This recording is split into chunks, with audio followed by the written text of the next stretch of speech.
He's got the first down. Quitting inside the 45. Fighting Lions all the way down to the 42-yard line. Tyrone Wheatley, the battering ram, has a Raider first down. All right, everybody, how you doing? This is Captain Jack. Apologies for being a little bit late. A little bit of a mess up between my system that will be putting out the automatic video. That's going to be at 9:20 on Facebook.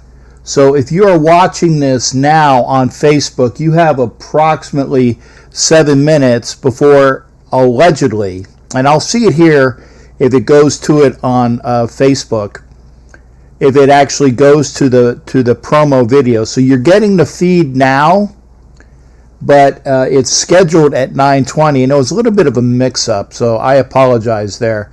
First time I was doing that.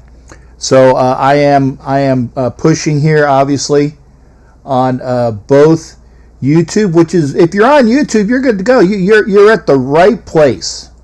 You're at the right place. And looks like we got about 6 on right now.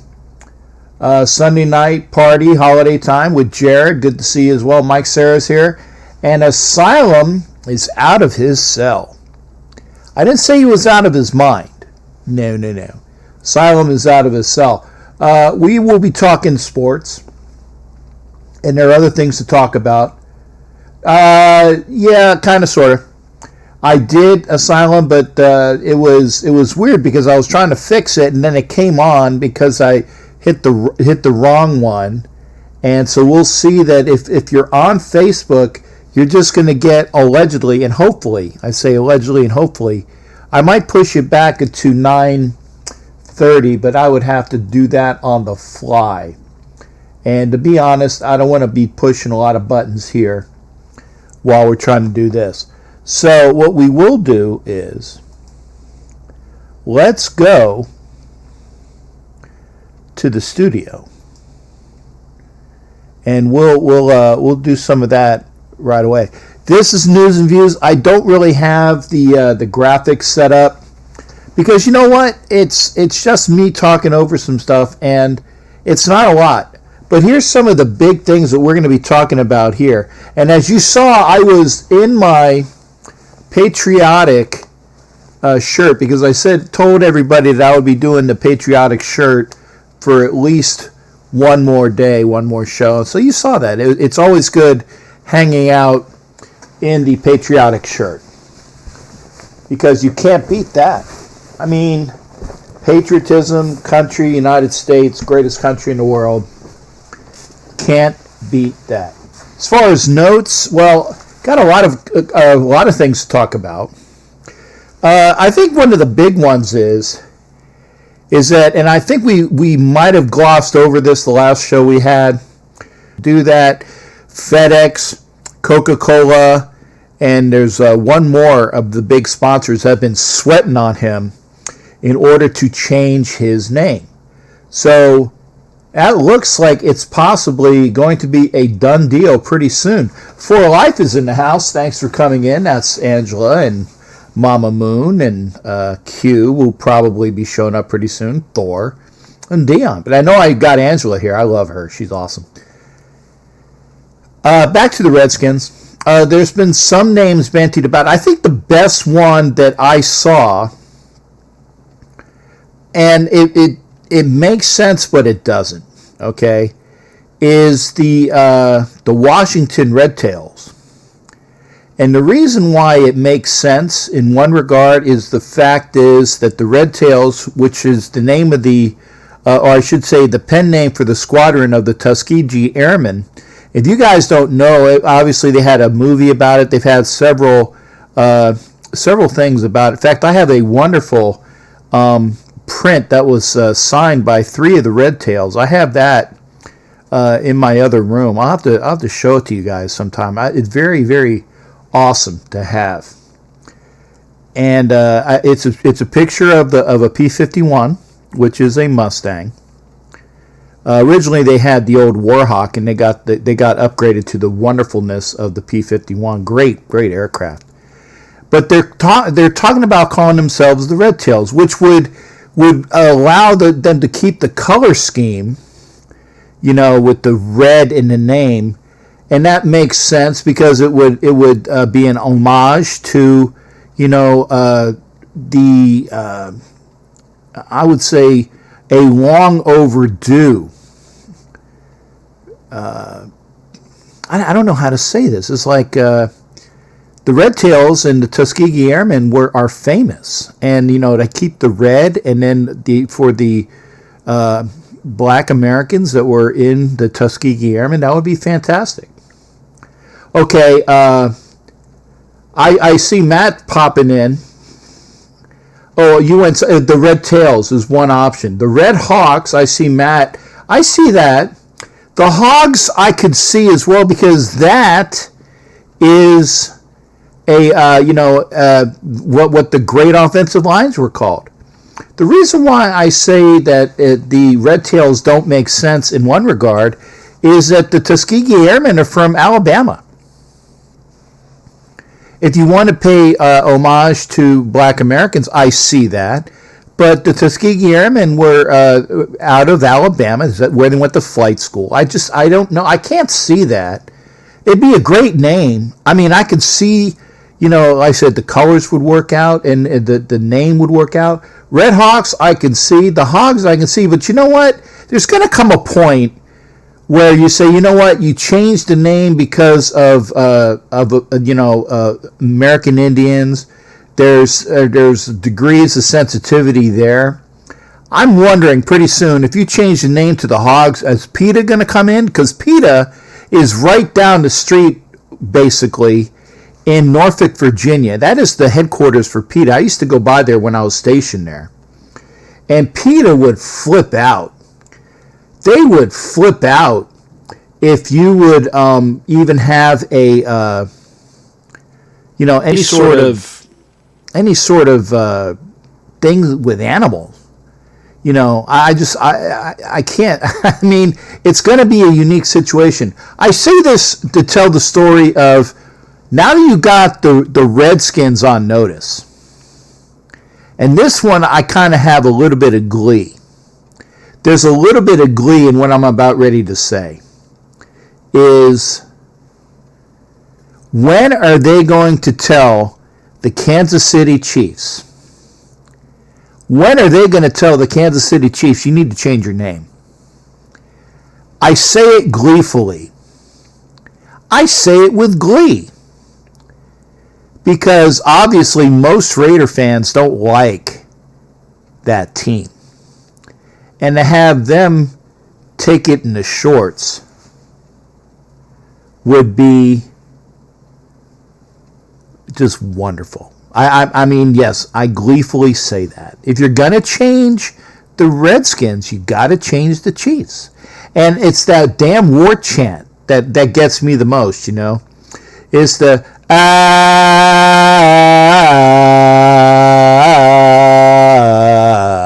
and you know what? I see it with Florida State. Cannot stand it when I see it with Florida State because I'm a Gator. And they do the tomahawk chant with your right arm. I can't stand it when I see it with the Atlanta Braves because I'm a Phillies fan. So when are they going to tell the Atlanta Braves, you got to change your name? When are they going to, actually Florida State won't need to change the name because the Seminole tribe of Florida has told Florida State that they can keep the name because they basically pay a bribe. It's called a stipend. But it's a bribe. They bribe the Seminole tribe yearly out of Florida State in order to keep the name and so that people won't be pissed off. It's true. So that's the big news. I can't wait to see it though. I really can't. Gleefully cannot wait to see it. So while we're here and we were talking about for sports, and again I know we got the thing on to you can see that it is the news and views. I can tell you that in NASCAR today, because that was the sport that was done today. I know that Jared's going to talk about whoever the hell won in pro golf. Some guy won. I think he said they were shooting a 65, and he was averaging about, I think, was it 315 or 350 off the tee. But Jared will get with us later on. Good. Congratulations to him, whoever won. But I can tell you that in NASCAR, Kevin Harvick won today at the Indianapolis Motor Speedway. The name of the event is, I love this, the Big Machine Hand Sanitizer 400, powered by Big Machine Records. Isn't that just wonderful? Big Machine Hand Sanitizer 400. Again, Kevin Harvick is your winner in a Ford. With a overall average speed of 181.9 miles per hour. Led 68 of the 160 laps. He started from the 11th position. And actually, Ford was the 1, 3, 4, and 5 cars in the winners. Only Matt Kenseth, who was driving a Chevy, he was number 2. In order, it was Harvick, then Kenseth, Almirola, Keselowski, and Custer. That is 1, 2, 3, 4, 5. Yes, I know these names. I can go down the list. Bubba Wallace, who was been in the news recently, he was 9th in his Chevy. I know these names. I can actually hum a few bars when it comes to NASCAR. I know the names: Nemechek, Bauer, Chastain. This one's new. Di Benedetto. That's got to be a new guy. I've never heard of him. But yeah, I can hum a few bars and fake it when it comes to NASCAR. Ryan Newman was 34th. I know that name as well. Ricky Stenhouse Jr., 35th. Martin Truex down near in the bottom. Not to the bottom where it was Ryan Preece in a Chevy. Yeah, and I can hum a few bars and fake it when it comes to NASCAR. But again, Kevin Harvick is your winner in NASCAR today. And again, we'll have a call later on from Jared, who will tell whoever won the event today in PGA. Now, obviously, Jimmy Johnson, who tested positive for the COVID-19 virus the other day, this is the first race that he has not been in his career. So he basically bowed out for that. Other news, obviously, no new information about that ticket information, where, we actually went over this, and thank you for Angela for calling in. She told us the other day on the 3rd, when we had our last show, that they didn't take that last payment for those that were putting in their money for their season tickets. I already paid. So I'm waiting to hear back. When it comes to baseball, David Price of the Dodgers, their newest multimillionaire, has stated that he's going to sit out this year. Mike Trout of the Angels, he is leery of playing this year because of things that he has to deal with. There's at least 2 A's players that have not reported for camp.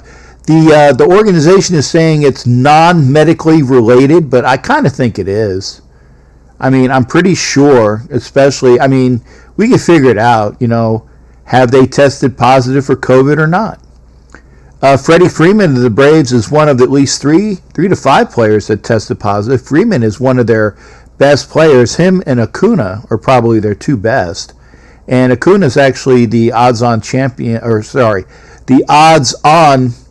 in Vegas to win the National League MVP, Trout again being the AL odds-on champ. These guys are wondering whether they're actually going to play. There's a lot of, I want to say, dissension and discussion amongst the MLB players. We'll see what happens. And then on top of it all, then you got Tanaka, who's the Yankees pitcher, who gets hit in the head with a line drive, goes to the hospital, comes back, has a concussion. So he's being treated. And again, is it because these guys are just not where they should be? Don't know. But we'll see. Okay. Wow. It looks like the Facebook is not. Well, I guess it is letting me keep with. So I'm looking on Facebook. It actually has the live shot. So I'll end it at 9:30. This way, we'll know what's going on. Other than that, you got Tanaka in the hospital or out of the hospital. A's players not winning in, and I guess the most newsworthy thing that I can say, other than my closer, and I'll talk about this in a minute. Is I finally saw the new movie Midway. The old movie Midway was in like the 70s. Henry Fonda, Charlton Heston, Hal Holbrook, Eddie Albert Jr., Eric Estrada, Larry Zonka was in that. The old Midway movie. Lots of all-star cast in that. But I just saw the one that came out last year, the new Midway movie. Loved it. Very historically accurate. And, when I saw, McCluskey, who was in charge of one of the squadrons, the one pilot that they were talking about, I'd never heard of him. Best was his name. So that was a very good story. I enjoyed that. And as I put in my other view, I did, tape Thor Ragnarok, because I've never seen it before. So after the show, I think I'm going to watch that. What have you seen? Or what are you waiting for Hollywood-wise? That's another thing. I mean, there's all these movies that are supposed to be coming out. I know Top Gun 2 is supposed to be coming out, or was actually supposed to be coming out, I think, July. It was probably a July 4th hit. So that got pushed. I cannot stand Tom Cruise, but I will probably, maybe, shell out some money to see Top Gun 2, unless I can theater skip and see it. If I can't theater hop and see it, I don't want to give Tom Cruise my money. But that's just me. And finally, for the last of the news and views today, and the people that were on Facebook know about this discussion, and hopefully he's listening in. We found out that there was another Captain Jack in the Raider Nation. Young gentleman. I know his name because we have corresponded via email. And I asked him, I said, hey, dude, how long have you had your Captain Jack moniker? And his Twitter moniker is Captain Jack Raider, and it's CaptJack Raider. Young guy with a beard, good-looking wife in the picture. And it was just something that I needed, and that's why I said here, sometimes you just got to ask. And that was on my lineup there in what do you call it? In YouTube. Sometimes you just got to ask. Well, I asked him, and apparently he's had himself that moniker for a while. Oh, and I've been remiss. I'm sorry. Steve Bigby is in here. Yeah, you know what, Ed? I disagree. If you're going to get the Redskins, get the damn Chiefs. I'm going through the comments. Any new update on his Black National Anthem? No, I have not heard anything about it, Steve. I never actually heard about it until I saw a news story on it. Oh, I can't. Let me finish this. Let me finish with the other Captain Jack, and we'll go back to comments. In fact, it is 9:30. So if you are watching on Facebook and you want to continue to watch, please come over to YouTube. Please come over to YouTube. We are going to be leaving the live portion right now. So come on over to YouTube right now. We'll see you in a little bit. Now, if you're on YouTube, you're here already. You're here. So hopefully this will work. I'm looking to see if Facebook actually drops, or it should be the promo. We'll see if that is.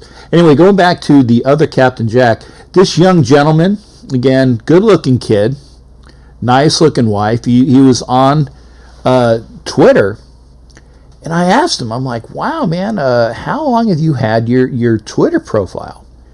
And he said that this last iteration was a year. He's been a Raiders fan for many, many years. I'm not sure exactly how old he is. I think he's probably late 20s, early 30s. And he told me the story about how he became Captain Jack. I'm not going to tell it. Hopefully he'll call in. And again, I just wanted to make sure that there was no, I don't want to say copyright infringement, because I have trademarked Captain Jack when it comes to the Raiders. So I just want to make sure that there was nothing just wrong there. And so I reached out to him, and hopefully he will be talking sometime soon. And I'm still waiting to see if the Facebook goes away. Hopefully it does, because now it's supposed to be only me. We'll see that. Anyway, what was I talking about? Oh yeah, Jack will hopefully be calling in and talking about his how he became Captain Jack. And I will say that we did discuss to make sure that there was no overlap or there was no pirate issues. So there it goes. And let me get to the cam shot large here. Go here. We'll go through the comments. Silence said the Chiefs are next. Miami, Ohio was that name, and yeah, I know the Redskins, Red Hawks. Yeah, there you go. I remember the Red Hawks.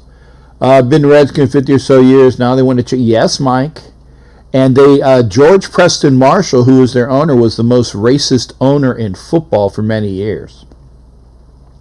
Steve Bigby, thanks for coming in. Again, no update on the Black National Anthem. I'm not trying to sound disrespectful. I really am not. But I never heard of this until I saw the news story. And then there was a story on CBS about what I think it was a gospel person in the late 1800s, late 1890s, made this song. I'd never heard of it. And now the NFL is stating that they want to, have it as part of the festivities, at least for the first weekend. Now, let me ask, and not to sound like an ass, I'm sure people are going to get on me for this. I know it. I can see it. If the entire basis that you're trying to get is equality, okay, why is it that if you're an American and you're living here and you want to change America to make itself a better country, why are you now saying that we need to have two national anthems? Why are you saying now that we need to do both of them? It's perplexing. It's perplexing. And I say this again out of respect, is because I want to get mid-shot here.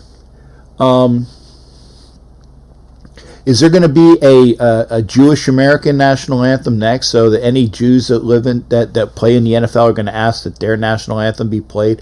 There isn't one, by the way, to my knowledge.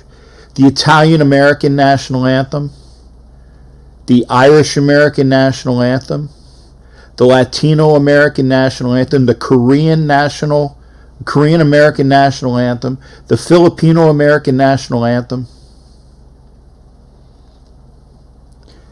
Equality.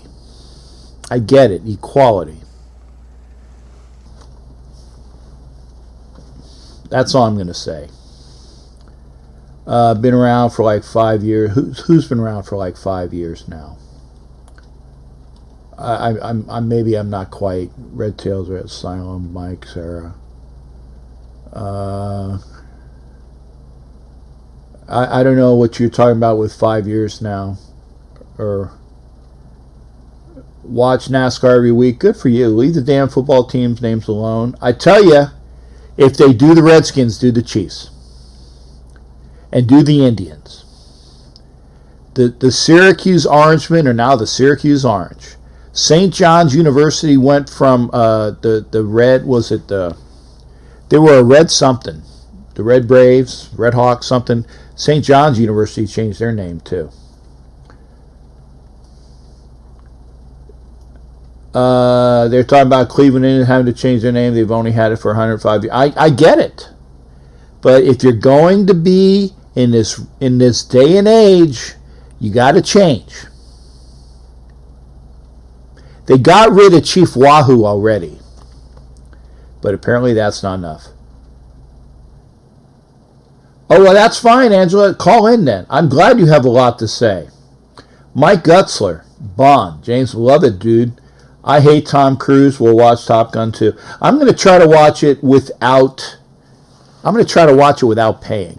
I know that is dishonest. I get it. It's dishonest. But I despise Tom Cruise. Will not give him money. I wanted to see Valkyrie, and I actually theater hopped in order to see Valkyrie. Don't steal from the film industry. It's about Tom. It's about the little people like me. Okay. You know, actually, Angela, until I appreciate you saying that.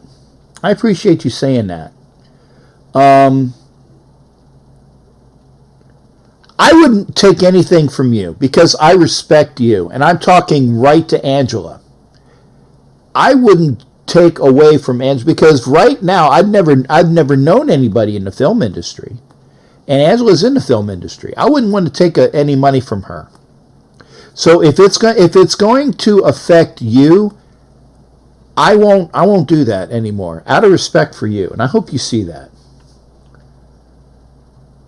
Okay, Anna's in the house too. No one's okay. There's only one Captain Jack. No, there's a younger Captain Jack, and hopefully he'll call in. It's good to add to the movie. Just putting it out there didn't mean any offense. It's a good addition. Okay, I'm not sure what that is. There's room for 2 Captain Jacks. Sure, as long as it's not a pirate captain, and apparently it won't be. I think all Americans will be much better off if we don't watch the news. Kind of, sort of. Did I cuss already? I apologize. Sometimes it just goes out. I don't even know.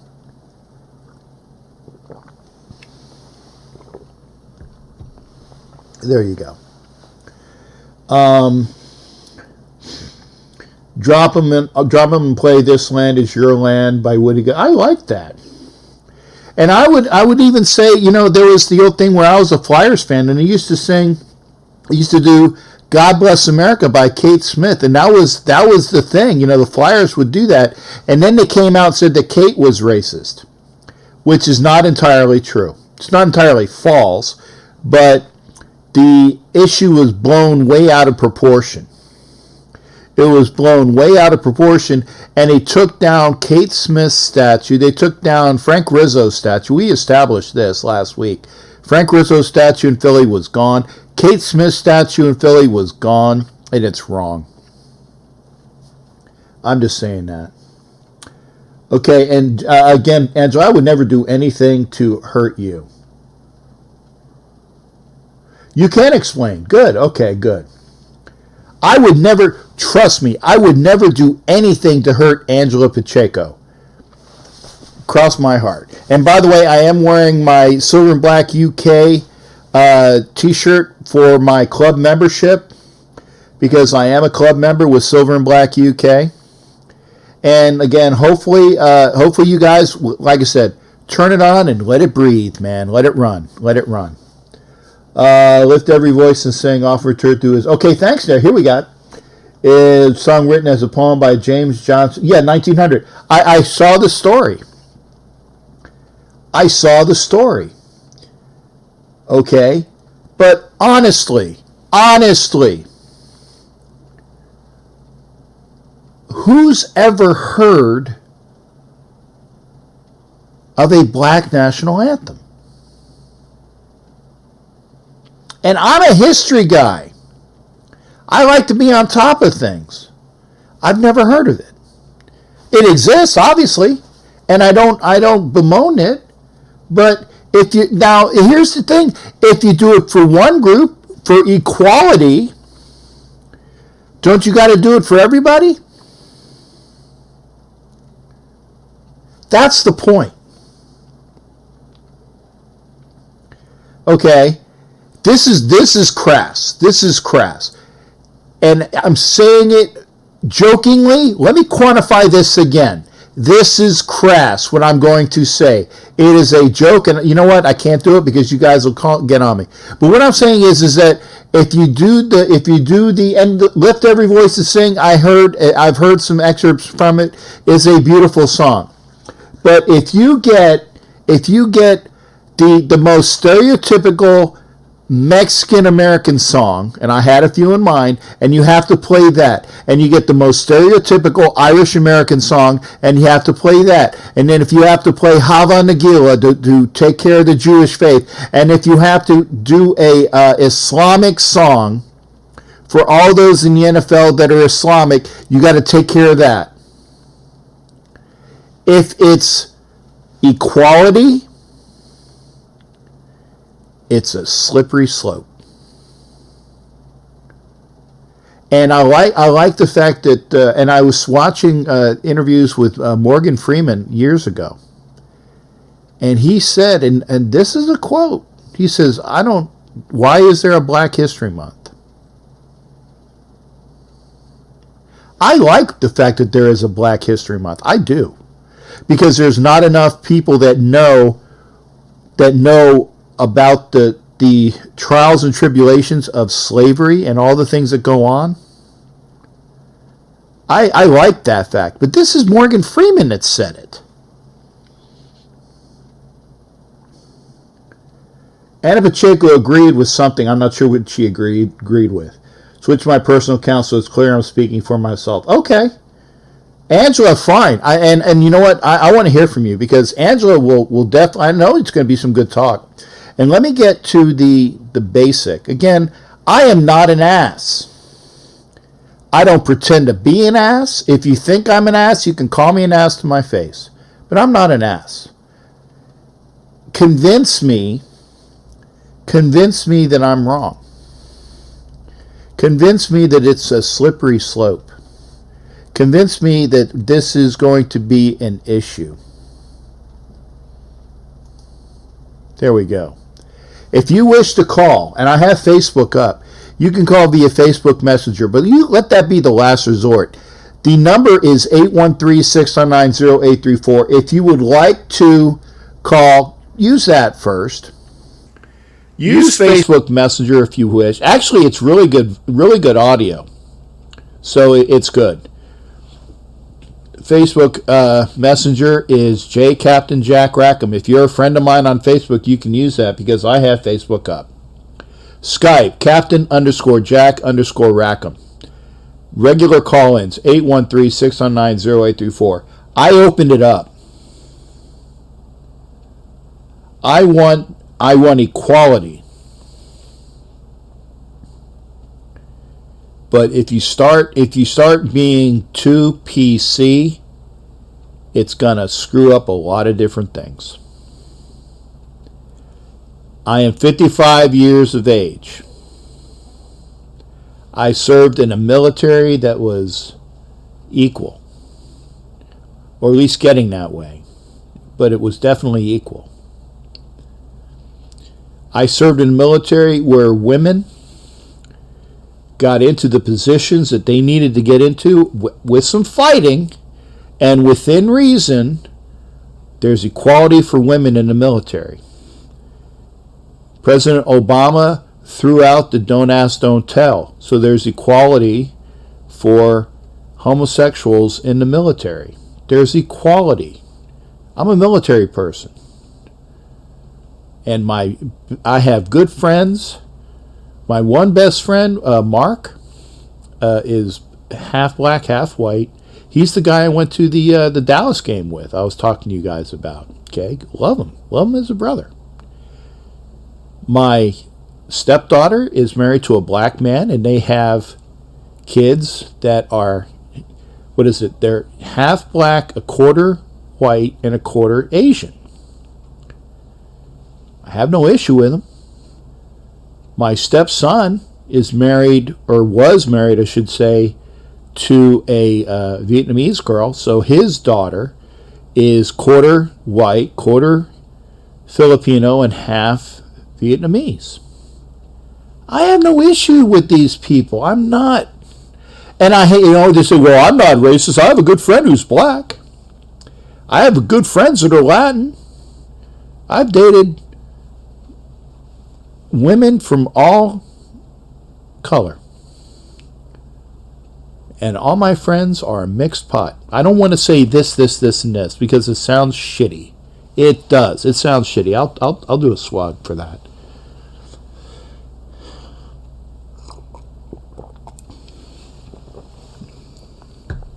I don't know. I'd like to hear from Angela.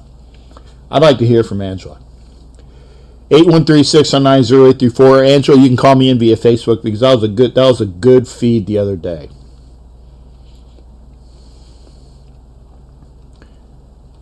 Okay. I'm glad you think, because I was going to say let's do the song, and I was being facetious. I said let's do the Mexican hat dance, right? Let's do Danny Boy for the Irish, right? Let's do Hava Nagila.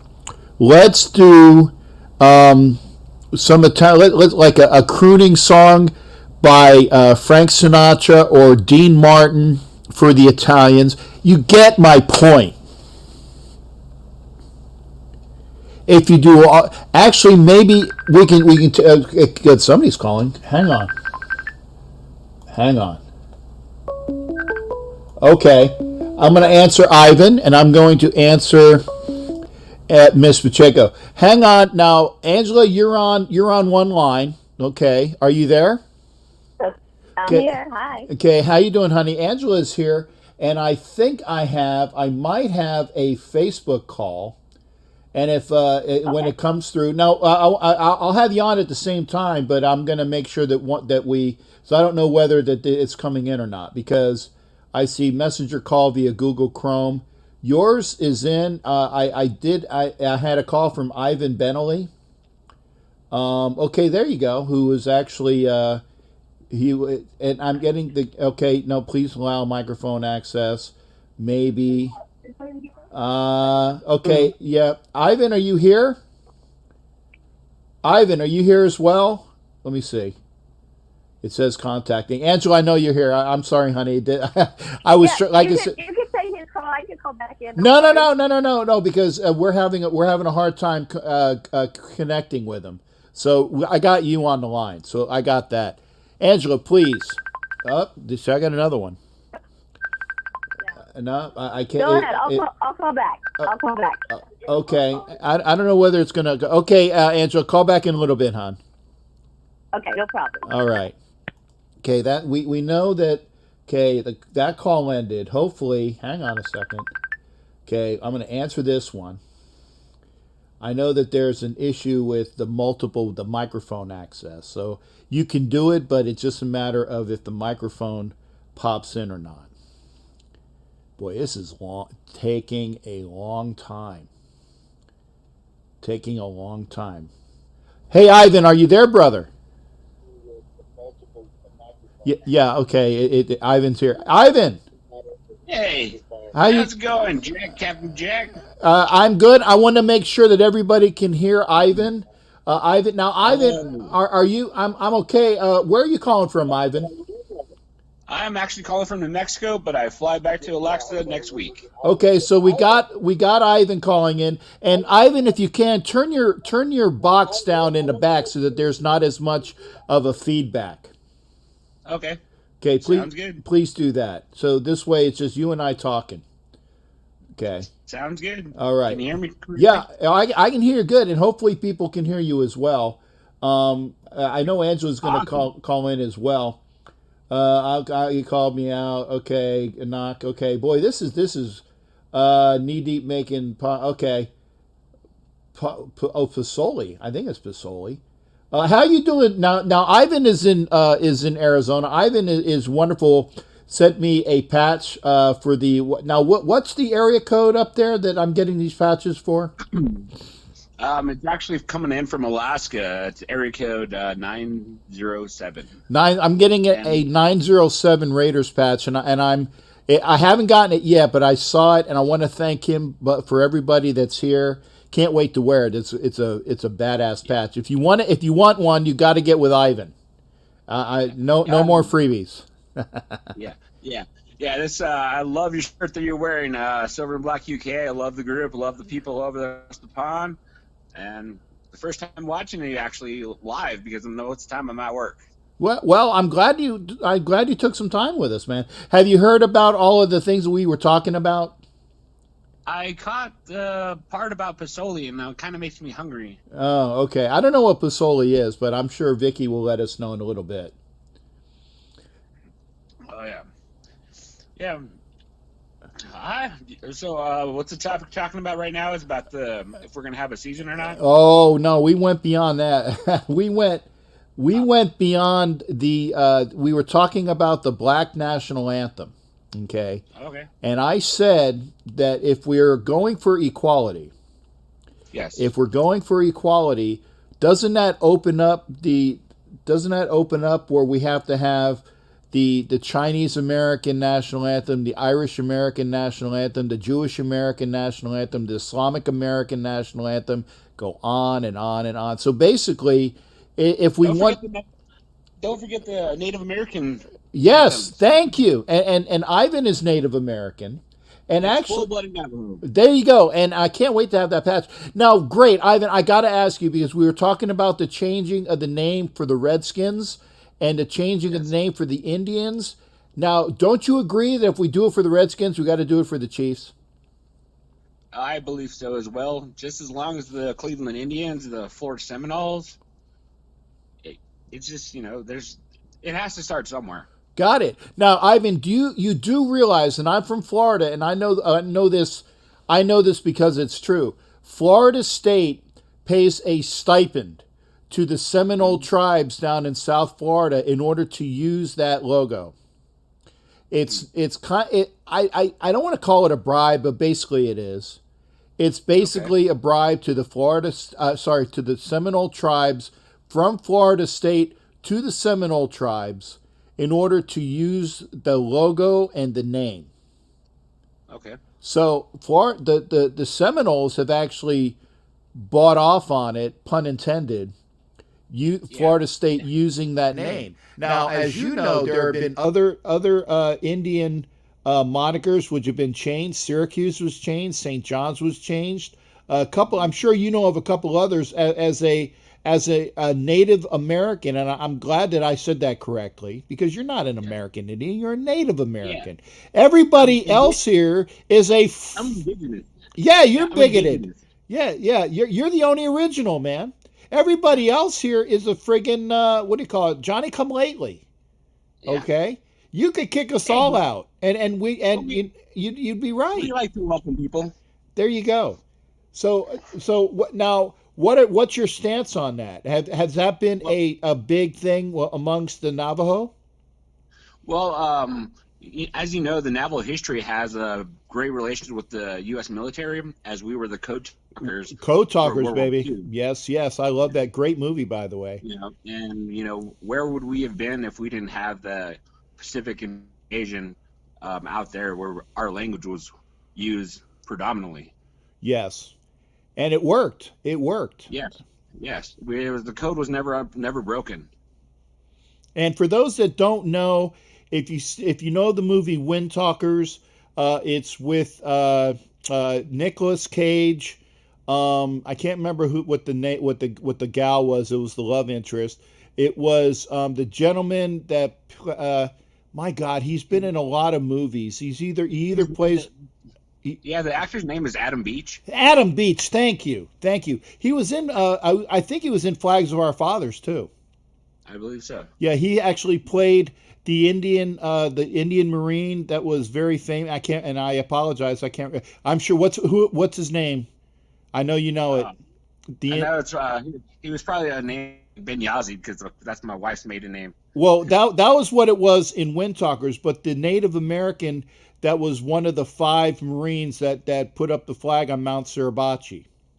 Oh yeah, Iwo Jima. I can't, doesn't ring the bell right off the top of my head. Yeah. But I do have another sidetrack note on Native American history about Please do. Please into do. sports.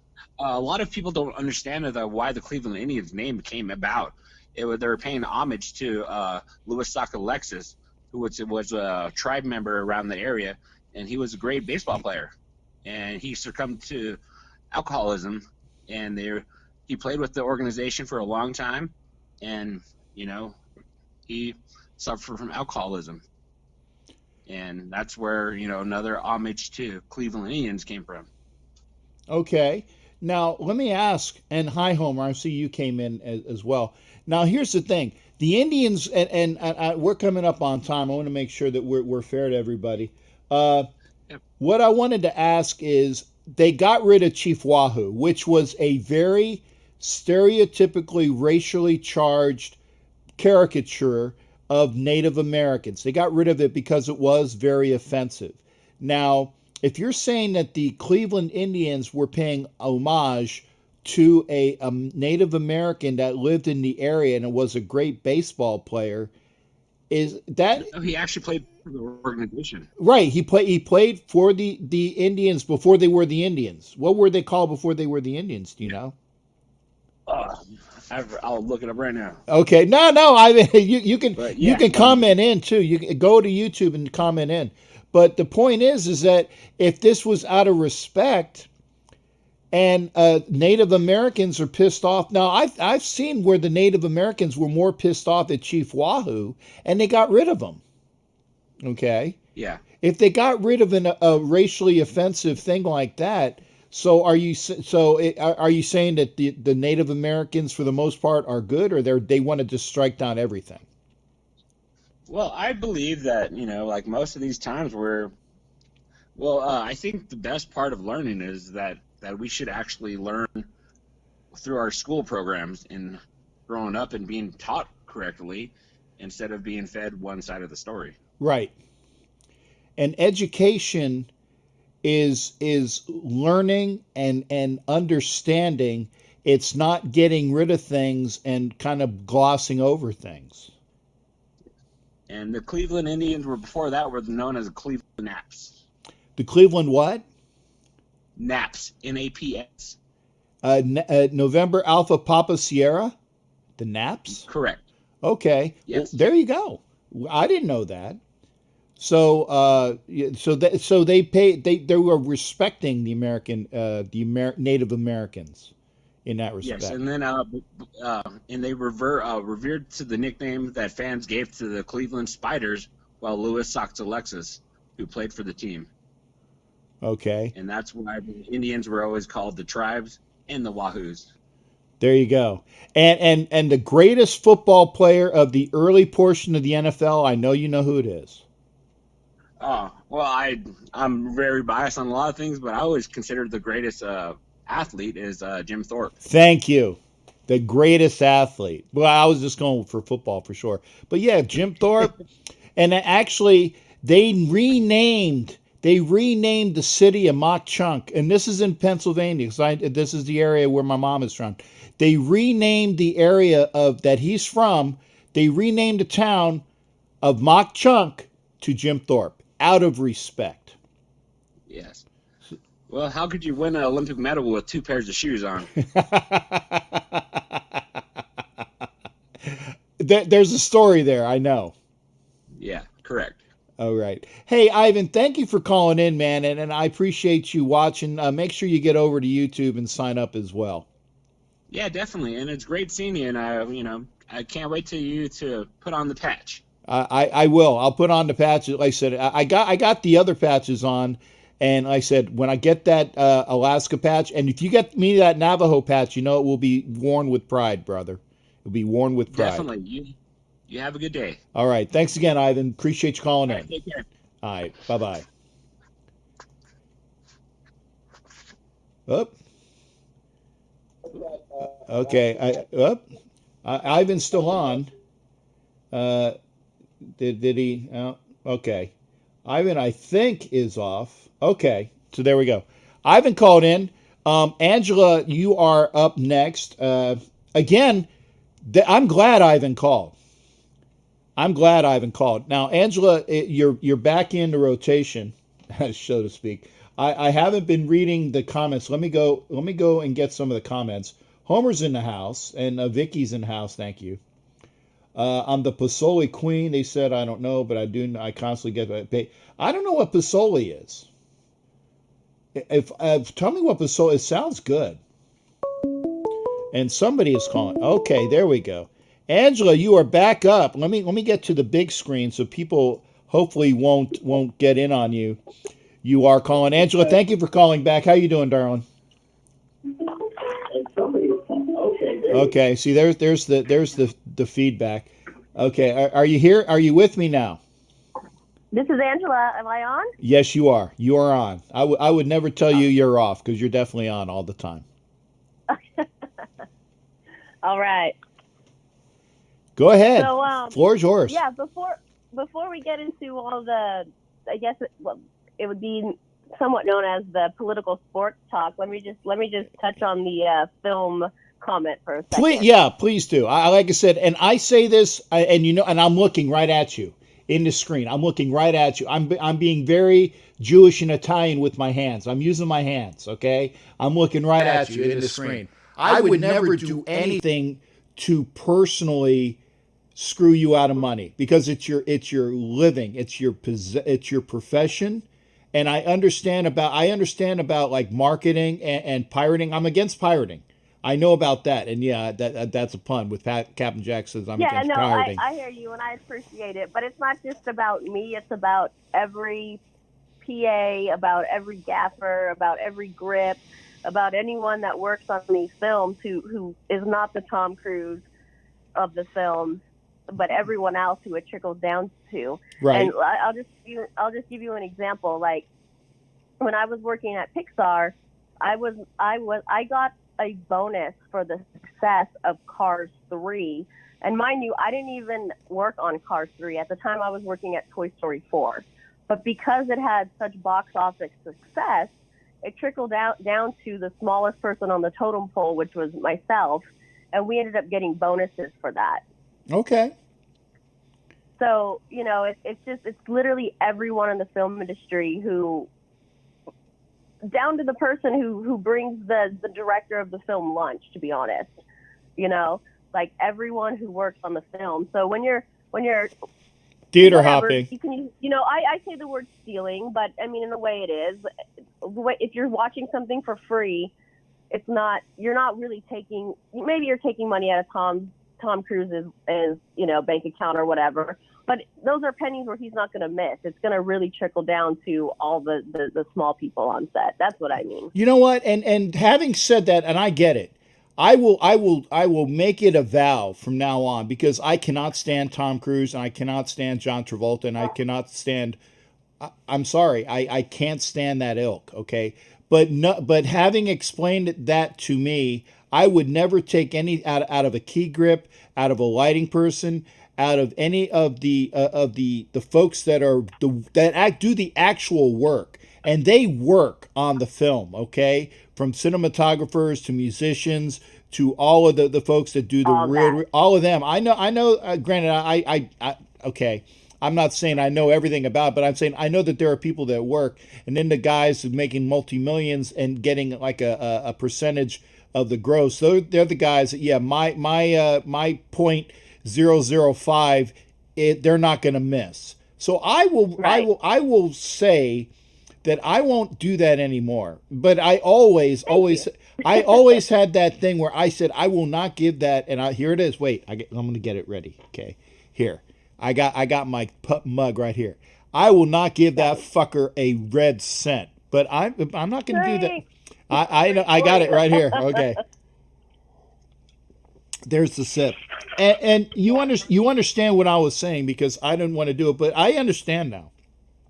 And I won't do it anymore, because I that would be an affront to you.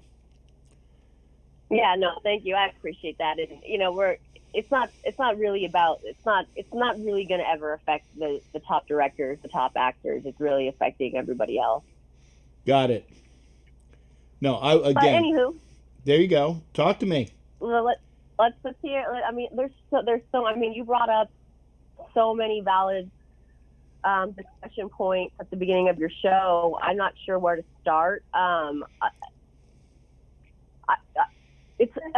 sorry. I'm kind of stuttering. I'll just blanket it and saying, go ahead. Where is it going to stop? Like, I get that certain things bother people, and I certainly like to toe the line of not being one-sided. And I just don't really like this cancel culture or this banning of everything or this boycotting of everything. It's like, I think it's gone too far. Me personally, that's my opinion. And everyone is like super sensitive about everything. And, I get we have issues in our country, but let's focus on the real issues and not focus on petty issues, Thank God. I mean, yeah. Is Indians, I don't know, is the word Indian offensive? I don't know. Is that offensive?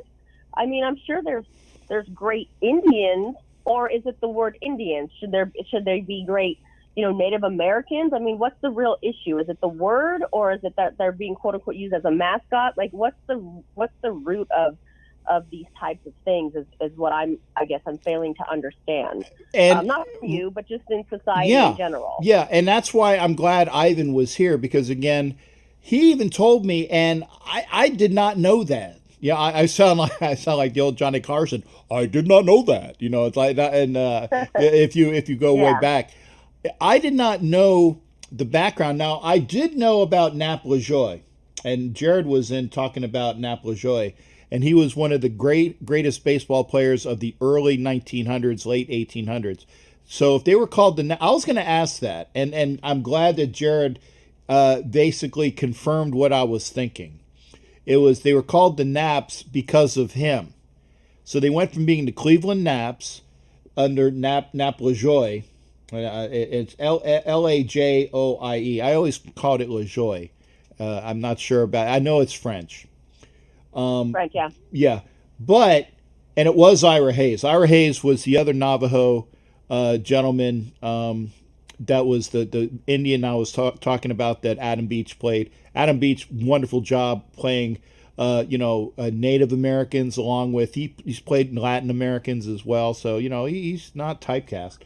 But here it is the offensive thing that they always bitched about, they being most of the American Indians or Native Americans that were put up in front of Congress, were saying Chief Wahoo is offensive. And I got it, man. That, if you look at what a caricature of Chief Wahoo, it was offensive as F. And I'm not going to take one for saying as F. But they took that logo away. And I like I said, I can go over, and if anybody does not know who Chief Wahoo is, either Google it or give me about 10 seconds and I'll get my Indians hat that was signed by the baseball player and came down to CENTCOM.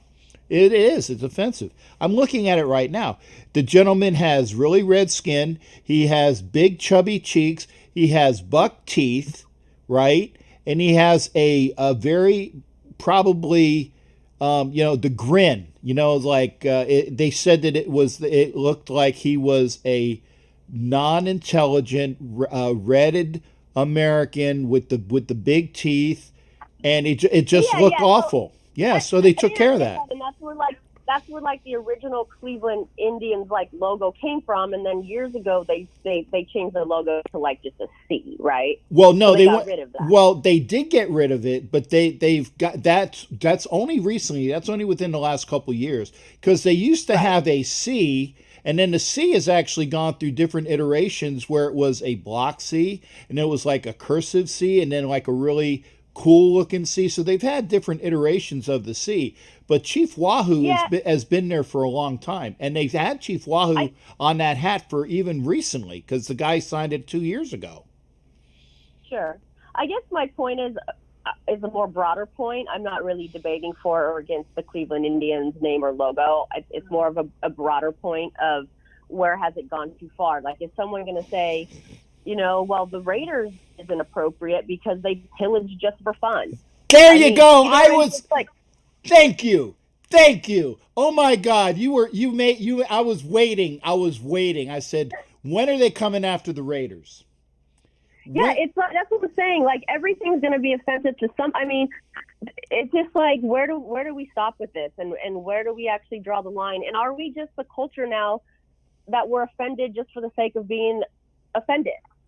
Exactly. Because it's trendy or whatever. Like, let's figure out what the real issues are and focus on that, not just go after everything because we disagree with something, And I'm not saying I agree with or disagree with the Indians or the Chiefs or whatever. I guess I'm more just saying, like, let's just take a broader look and step back at what's actually happening and going on, and fight for the things that truly matter. And if something truly matters to you, I get it, but not just like nitpick at every little thing because one is offended by it.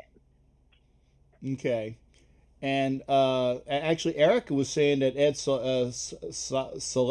That's the gentleman that probably Mr. Ivan was talking about. Bentley. Ed Suxellis. That was the gentleman's name. So again, they did an inspiration. And like I said, Florida State pays money to the Florida the Seminole tribes. I'm sure. And if you tell the Seminole tribes that you're not going to get money from Florida State, yeah, it would hurt. But you know where the Seminole tribes make most of their money? It's in gaming. The Hard Rock Cafe here in Tampa and the Hard Rock Cafe down in down in Miami, that by the stadium where the Dolphins play? That's where they make their money. But before they made their money by the naming convention of Florida State having to pay them money. So maybe nowadays, because with the Seminole tribes getting most of their money via gaming, now they might say, you know what, we're sick of you using it anymore. So it might come to that. But if you can't tell me that this shit, and I will do a shot in a minute, that this shit isn't offensive, da, da, da, da, I hate it. I hate it when the Chiefs do it. I hate it when the Atlanta Braves do it. And I hate it when Florida State does it. I have to hear it 3 times. 3 times at least a year. I hate it. But that's just me. Yeah, I'm not disagreeing with that, and I'm not really trying to like really pull one side or another for this specific topic per se. I guess I'm more blanking it with the overall culture that we're living in, right now, including, like you spoke about, the Black National Anthem, which I had never heard of that until recently. There you go. And so this might be an uneducated opinion, but when I hear that, I think of how would people react if there was a white national anthem? There is a white national anthem. And no, but if it were like the white national anthem, like the way it's coming across, I think is different. If we went to a sporting event and said, we are going to sing a white national anthem, I think there's a difference in that. And I think that people would be very, very offended in that. They would be, because it's a white national anthem. I know this one exists. Because remember that subject that we were talking about the other day via IM about a family member? Yes. It exists. Let's say yes. There you go. Let's just say it does exist, and it's not good, people. A white national anthem, it does exist, and it's not the Star Spangled Banner either.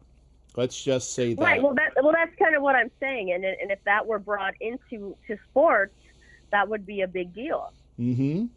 Exactly. I mean, they're both a big deal, but they're big deals in different ways. One is, the Black National Anthem, whatever this is, I still don't know, but I think it's being portrayed as something that is like groundbreaking or, equality, but a white national anthem would be seen as racist. And I have a hard time wrapping my head around the difference of the two things, because for me, if you're equal, there isn't a white and a black, and there's not this debate between one or the other. I don't know. Maybe I'm naive. I don't. No. But for me, it's just, Okay, to me, you're not naive because that's exactly how I feel. I am not black. I am. And by the way, if you haven't figured that out, then your tint and color in your computer is really screwed up. If you can't figure out that I'm not black, there you go. I can empathize. I can understand. I can do all of the positive things about that, but I am not black. And I say that because I'm 55 years old and that was the proper context. Okay? I don't like to use the term African American because we're all Americans. But then this divisiveness. Well, I'm Mexican American or I'm Native American. Well, okay, the Native Americans are the only people that I think can get away with that. Why? Because they were here first. that makes sense. Right. To me, Native Americans, please keep calling yourself Native Americans because all the rest of us, every one of us that is not a Native American is a is a transplant, is an immigrant. We're all immigrants if we're not Native Americans, and that's true. But once you start getting into the divisiveness, Irish American, Italian American, African American, Jewish American, Islamic American. That is the divisiveness that we're trying to get away from. And if we all want to be equal, we're all fucking Americans. Excuse my French. I'm just getting caught up kind of on the comments here. I'm not sure what she said yet, Angela, so maybe she can clarify. I'm not sure what she was referring to. But then Eric said, we are supposed to be united nation, not divided. I agree with that. And maybe he is understanding what I'm saying, but I just want to make it clear that that's what I am trying to say as well. So I know the comments with the delay and stuff, it's kind of hard to understand what people are commenting on, but right. I just kind of wanted to make that clear. Hey, I got a new subscriber, Mitchell Diaz. Thanks for coming in, Mitchell. Good to see you as well. Jack, are you a light-skinned black? I'm a light-skinned black guy. I am very light-skinned. Yeah, I'm a light-skinned black guy. And like I said, man, my family, my stepdaughter is married to a black man. She has offspring that are, and I was told I can't even say, if you say they're mixed, that's wrong. You can't say they're mixed because that's offensive. Who knows? It's like these days, it's whatever one prefers. I mean, I think I've heard recently people tell me, no, I'm black. And, a year ago or two, I remember people telling me I'm African American. So maybe things are just changing and what people want to be addressed as, or maybe it just depends on the individual. I'm not sure, but you know what? To me, I don't care. I don't care what you are, Angela. To me, you're beautiful. Your mom is beautiful. I don't either. Yeah, so thank you. It like I said, I don't get caught up on this. I don't get hung up on it because I love what's inside, and that's your heart and your head, how you think and how you react and how you are. That's what's important to me, which is why I want somebody to fucking come after me and say I'm fucking racist, because I'll tell them you are so full of shit. I'm out of beer. I gotta go to the flask now because I drank. Did you see here? I'm out because I was thirsty. Okay. Hey, where's my camera? See, I was out. So, but it gets me upset because I am not, and I want equality for everybody. Yeah, I would agree with you. I actually before a few years ago, I don't even think I understood that's the world. Maybe because I live in California, or maybe just because how I was brought up, I didn't even realize that we were kind of living in this culture until recently. So it's all very new to me.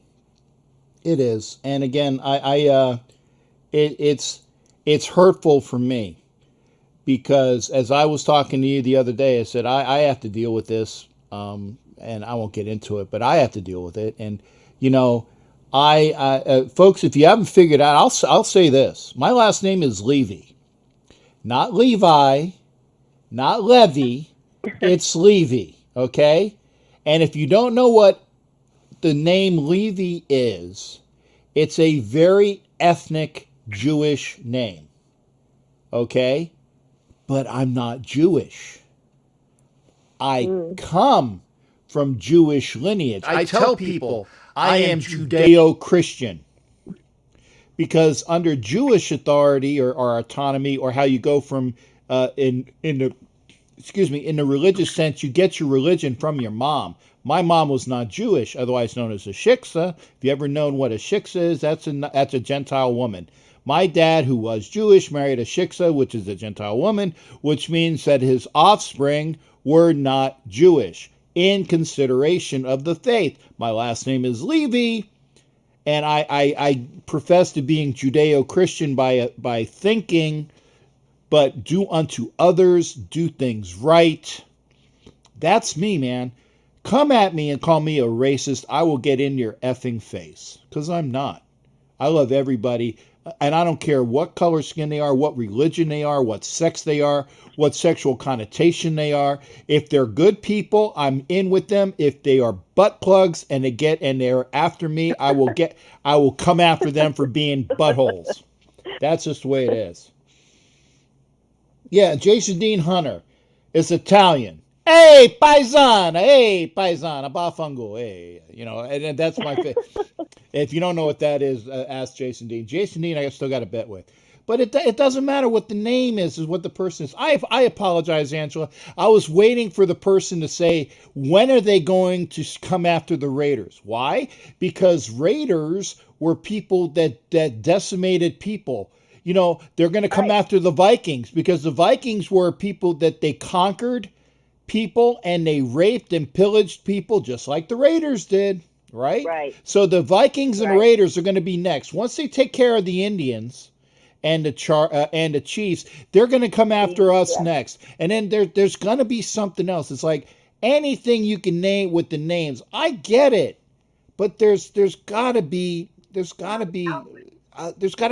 intelligence here.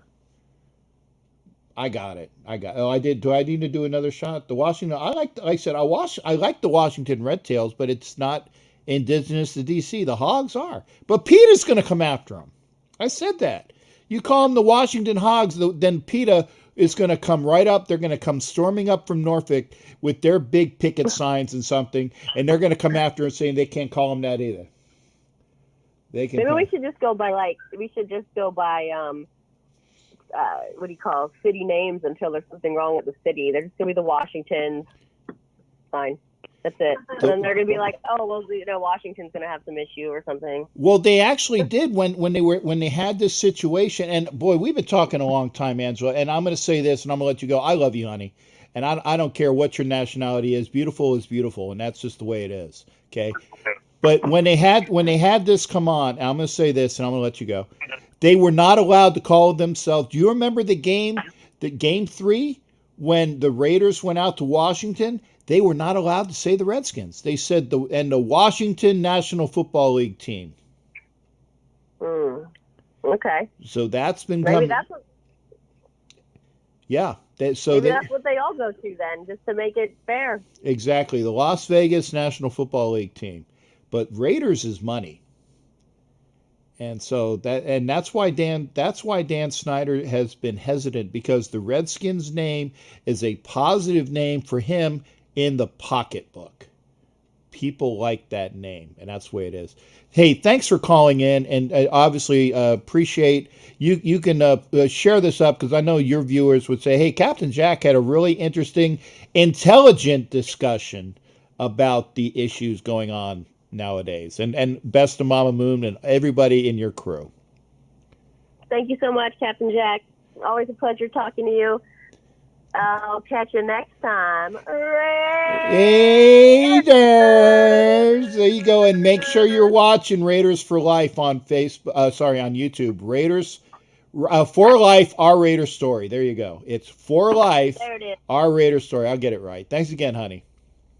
All right. Talk to you later. All right. Ciao. Bye-bye. That's Miss Angela Pacheco for Life, our Raider story, which means we got a line open. The Washington Sunburns. I can see that. Yep, just did legal fireworks. Okay. Mike Sarah, Raiders will never change their name. Don't be surprised, because here's the thing, and it's coming. This is what I can foresee. Oh. I'm going to get Doc in here. Doc, stand by. I'm going to say my point. Don't drop the line yet. Here's the thing. To talk about the Raiders name change. Remember when everybody was saying when the Raiders moved from Oakland to Las Vegas, there was the lawsuit which was thrown out, okay? But let's just say that when Mark Davis eventually sells the team, and I think that's going to happen, when he eventually sells the team, there's going to become an owner, and he's going to say, I want to change the name to the Las Vegas Gamblers. It's been done. It was in the USFL. It talks about the Las Vegas franchise, right?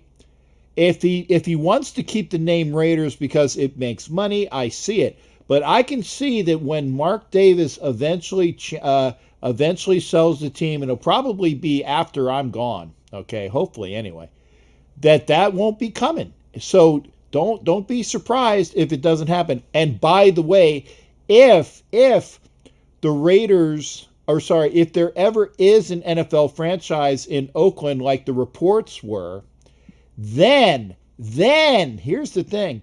Then they might come after the name because there is a franchise in Oakland that is an NFL franchise. And remember how the Browns when the Browns moved to Baltimore, they already had it within the coffers that they had to change the name because the Browns could not be used. It might be a legal issue, so stay tuned. Doc, how you doing tonight, man? Good to hear from you. Doing pretty good, Captain Jack. Two things. One, on the Cleveland Browns, I thought that when they moved, they voluntarily said you can have the name in the history. Yes, they did. They did, because it was Modell. Modell had to get out of that contract, because if he didn't get out of the contract, he would have had to pay an exorbitant fee to the people of Cleveland for the contract of getting out of the stadium contract. So, in order to do that, he voluntarily gave up the name. Again, voluntarily gave up the name in order to kind of wash his hands and make it a nice, clean exit. Remember now, the Colts, they never changed. They never voluntarily did anything when they left Baltimore, and they became the Indianapolis Colts. Now, granted, there are horses in Indiana, so you can kind of see that. But when was the last time you saw a lake in Southern California? You got a point. There you go. Because they were in Minnesota, the land of 1,000 lakes. Minneapolis Lakers. Minneapolis Lakers. And he moved to L.A. I don't see one GD Lake in Southern California. Not one. Well, the Dodgers came, originally, from Brooklyn, so right. There's all kinds of teams that they keep the look. Now, here's the thing I was going to bring up to you, and I don't know if you heard about this or not. I'm a University of Virginia college football fan, college sports fan. Yes, sir. And you know that our logo is a V with cross sabers. Yes. Well, recently it's under attack because they said the cross sabers is a symbol, a pro-slavery symbol. Oh, really? Oh, yes. Okay. And it's being debated now about what they're going to do with that. I haven't read the articles too much because hey, I like the team, not necessarily I remember Virginia didn't have a logo; they just had a white helmet, right, and numbers. So, but there's pro teams right now that have cross sabers. Yep. One in your city that you're in now, and hey, one moving to Vegas. Exactly. So it's very, very possible that the logo that we love, the logo that we do not want to go away, may be the next target. I appreciate you chiming in with that. Now, UVA, they're the Cavs, right? Cavaliers. Okay. Now, Cavaliers do have swords, right? Yeah, they're kind of like musketeer kind of thing, Yeah, I know. Cavalier. I know what they are, but I'm feeding the line of the I'm questioning the witness, Doc. Okay, I'm trying to lead you into what I want you to say. Obviously, I know what a Cavalier is. A Cavalier actually is one of those older gentlemen of the 1600s with the hat, the tricorn that's actually up on one side and flat on the other, and you have a big puffy pompadour feather coming out of it, and they dress in piratese, and they have all of the same things that a pirate has, kind of like when I dress up as Captain Jack. It's the same. Exactly. It's the same getup, and they have swords, guys, and that's why they have the cross swords. So I don't know who this is. Hang on a second, Doc. Doc is not up on his time. Hang on. Yeah, Steve, you got to wait, Steve. I saw Steve will come in, and I know Steve will give good conversation here. But, and again, thanks for calling in, Steve. We'll get it. We'll get it. But here's the thing. I see that as far as if they equate, if they being the politically correct people of the United States, and I say that facetiously, okay, if the PC police come after the Cavaliers for having crossed swords because it reminds them of slavery, Steve, you got to give I got to give Doc his time. Steve might not be. Maybe he knows more about this story. He might know some about it that I don't know. I just read about them attacking it. I read something about it was saying that about the cross swords was a thing of slavery, and something about it represented a wall hiding slavery or something. I don't understand that. I mean, I don't know all the details. It didn't make much sense to me. Yeah. But if it is offensive to somebody, I don't know. I don't know what to say, because when I look at the cross sabers, that's not what I think of. Okay, Jared. I'll be honest with you. That's not. Okay. I'm gonna give you one more. I'm gonna give you one more out because I spoke on your 5 minutes, and now you're about onto your 5 minutes of time. So Okay. Jared will call in later, and also Steve. Go ahead, Doc. Finish it out. I just want to say is I don't understand some things, and maybe that's because I'm not a minority. I do not want to offend anybody. Yeah. I want us all to get along. I want us to love one another and be Raider fans. I just, if someone can just explain to me, what they see, and they can educate me, I got an open mind. Yeah, I'm open-minded, but let's make sure that it's not so damn politically correct BS. Give me some facts. I got a feeling soon there's going to be no mascot. Exactly. I hate to say that. Yeah, they're going to be called the Las Vegas Blobs of the NFL. Everybody's going to be the Blobs, and the only people that's going to find that offensive are aliens from outer space that are actually blob-like, or what is it? Ho ho ho ho! Oh, Solo, Boba Fett. Well, if you call them the Las Vegas Gamblers, you go people that, that people in Gamblers Anonymous, you're offending us. There you go. go. Who knows? It's going Well, you have down. a good night there, Captain Jack. Hey, thanks again there, Doc. Always good hearing from you. You take care. You too. All right, that was Doc. We had Jared call in. We had Steve call in. So I walked over Doc's first 2 minutes. That's why I wanted to make sure he had his 5. I apologize. Jared is still watching, so I can have him call back. Steve, if somebody has Steve's number, give Steve a ring saying that he can call back as well. I don't like disconnecting people. I apologize for it, but I try to give everybody their minutes. And yes, Becky, it's like a musketeer. That's what a cavalier is. If you've seen the movie, yeah, and Jason Dean Paisan, that's what we were talking about. Pirates, yeah, Jabba the Hutt. Pirates and raiders are bad people. Okay, there's Steve. Steve called in. Good to hear from you. Hey, Steve, I'm sorry, man. I had to let Doc finish his thoughts, so I'm glad you called back, brother. Hey, sorry about that, Doc. I saw a piece on CBS this morning. It was about how people are so are happy. This one man waited 30 years just to be able to become an American citizen. He's from Ghana.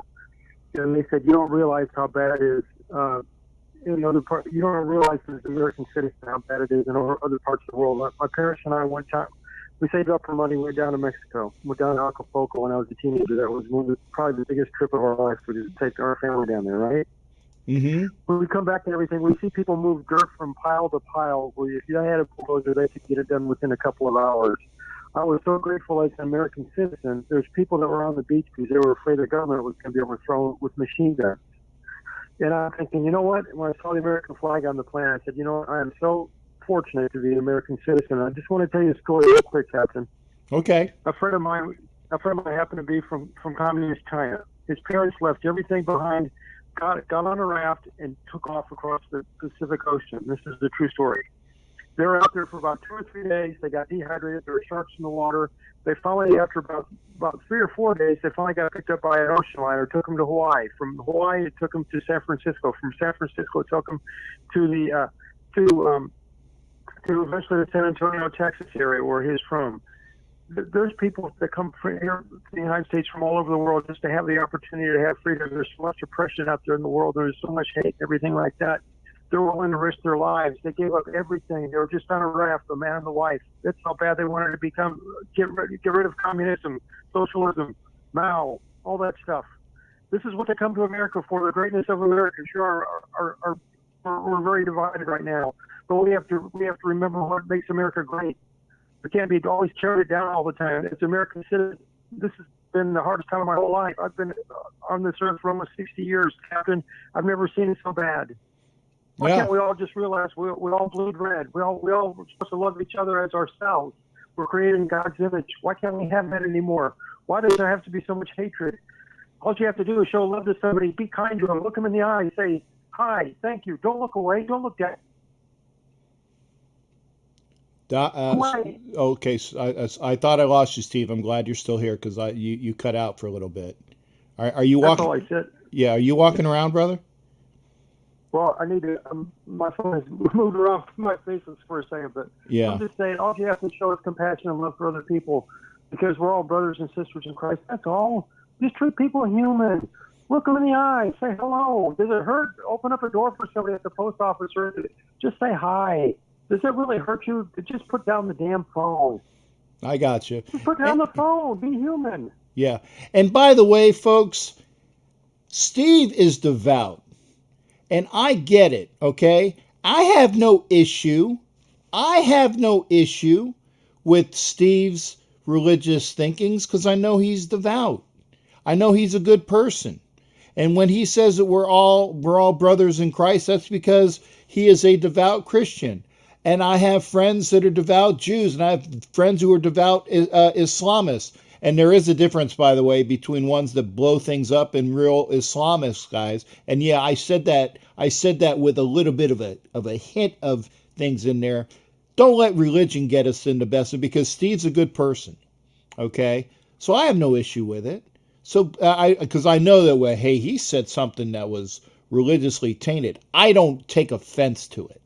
So again, Steve, I wanted to make sure that people understand I know where you're coming from on that, because we are talking about some things that can lead to people getting pissed off. And I agree with you, and I thank you there, Steve. No problem. My grandfather was a minister. My great-grandfather was a minister. And I was raised as a person. I don't see color. I was accused of being a white Anglo-Saxon, that I do see color when I don't see color. I never have, and I never will. And I hate the fact that I feel like just because I'm white, they think, oh, he's probably racist. He's anti-this, anti-that, I am not.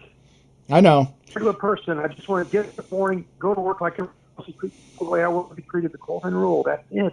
That's right. That's it. Do unto others, man. Treat people right. Treat people right.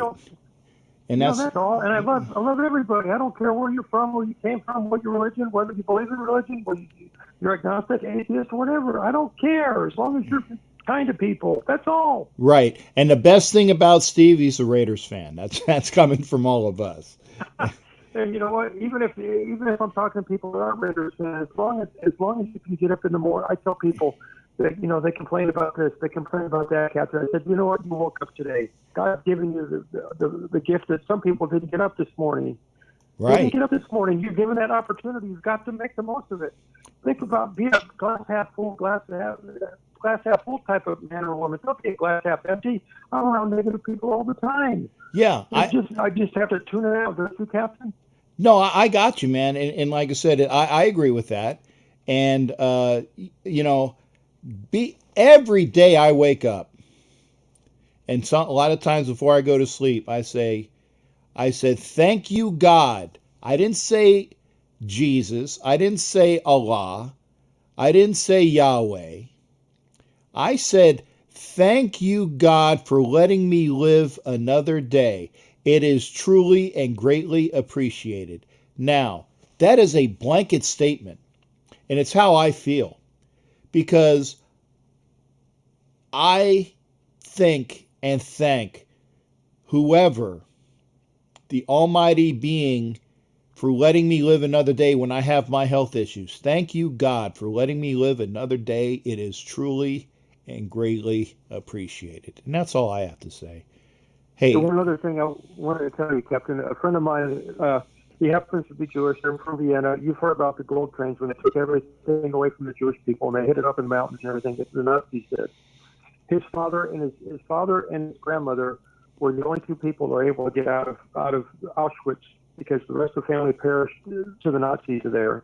He's got the Star of David on his arm. He's going out telling the story of the persecution of the Jews. They've had it their whole life, ever since, going back to what was it, is it Rosh Hashanah? Anyway, so they were the only two people in the whole family that made it. The rest of the people perished, and what they had to go through just to make it to America, just to have the freedom to get away from what I'm saying about the fascist governments and stuff like that. That's all I'm telling people. Yeah. So people have been through hell just to get here. So I love everybody. As long as you're kind to me, I'll be kind to you, even if you're not nice to me. I just want to be everybody to try to get along, because we all want the best for everybody. We want to see the best in people, and we're seeing the worst. You got it. Hey, Steve, thanks for calling, man. I love you too. You take care of yourself.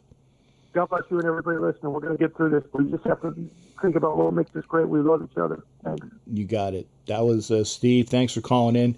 Steve, what I think you were talking about was Kristallnacht, which was the night of the broken glass. That was in the 30s in Germany, where the Germans went around and they busted open a lot of the businesses, all of the Jewish businesses in Germany. They looted and sacked and set them on fire. They destroyed so many things. That was Kristallnacht, which is Night of the Broken Glass. That's probably what you were talking about. Now, my ancestry they had to live through the pogroms, which is in Russia was when the Russian Cossacks would come around and would basically do the same thing. They would destroy villages. They would rape and plunder and pillage the Jewish villages in Russia. So they left. The Jews got out of Russia as much as they could, which is why when my family got to Ellis Island, the name of the day was Levi.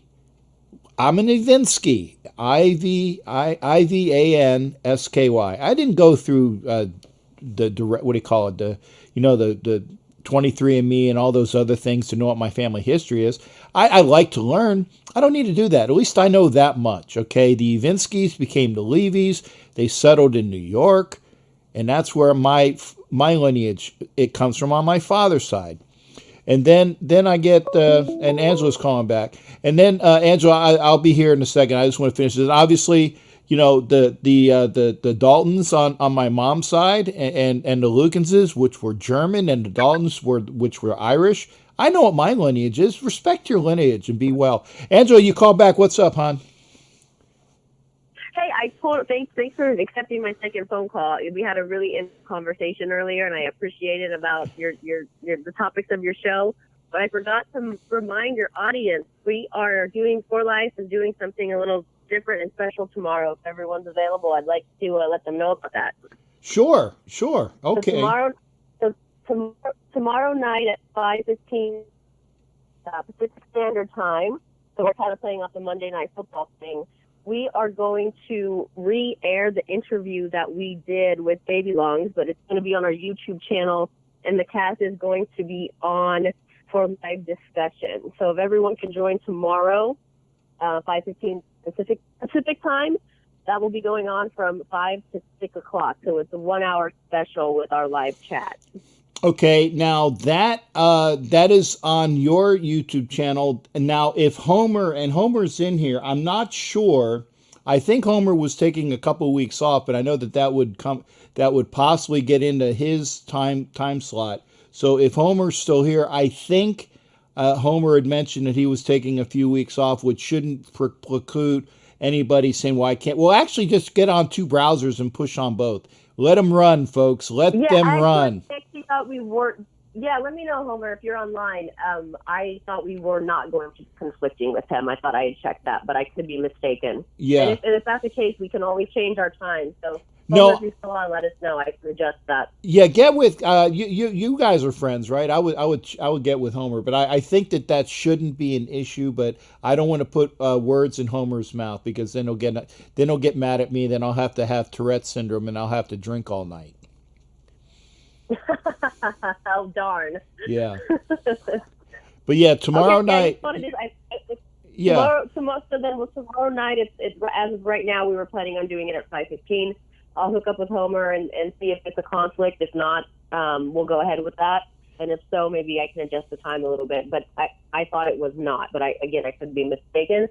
But we'll do that. We'll do that live chat for sure tomorrow. So I guess I'll keep it real posted on the time if it changes. Yeah, post it up. And I just wanted to let you know that's normally a Monday Night Live with Homer. So but I think it shouldn't have any effects. Get with Homer and check it out. See, I'm what is it? I'm deconflicting for both of you guys. Just the way it is. Because I watch I watch your stuff. Yeah, no, I watch your stuff. So obviously I watch Homer's stuff and I watch your stuff. So I just wanted to make sure everything's kosher. And yes, I said kosher deliberately. I want somebody to say it's not kosher. But and you know what? I allowed you to come back. And yeah, I normally don't have that 2-call rule. Like, hey, if you called in, you can't call in. But I knew that it was something important, because you wouldn't call me back unless it was. Thank you so much. I appreciate you taking my call. I'll follow up with him, and I'll post anything that's updated. All right. Hey, thanks again, hon. All right. Raiders. Bye-bye. That was Miss Angela. Line is open, 813-609-0834. We had the wonderful events of and it was upsetting, because normally last year I would go out for the 4th. I would go to my buddy who is a Raiders fan, and they would have big fireworks, and they would have like a block party. Well, they couldn't do that this year. So I went around, I got in a car, and we were driving around, see if we can see fireworks. And we could see a couple different, things. You look over here, we're in the car, or truck, I should say, in my truck. Looking over here, looking in the front, looking over here on the side. And they were so far away, though. It was upsetting. So we eventually went home. On Tuesday is the 1-year anniversary of my mom's death, so I'm not sure how I'm going to take that. But it is on Tuesday, which is not a normal night for me to do anything, so it'll hit me. But that's why I do this, because I like to have things that are positive. Please call in, 813-699-0834. That's the normal number. You can hit me up on Facebook Messenger, where Ivan did that earlier. Captain Jack Rackham, if you're a friend on Facebook, you can message me up that way. Skype, Captain_Jack_Rackham. We've been talking about some pretty touchy subjects, and I think that we've handled it intelligently. I think that we've handled it with thought and sensitivity. I don't know if anybody is out there that is now. Angela said that she was black, so I can't even attest to this as well, because she said she was black. So we actually, if going by what she says, had a black caller. Again, I'm 55.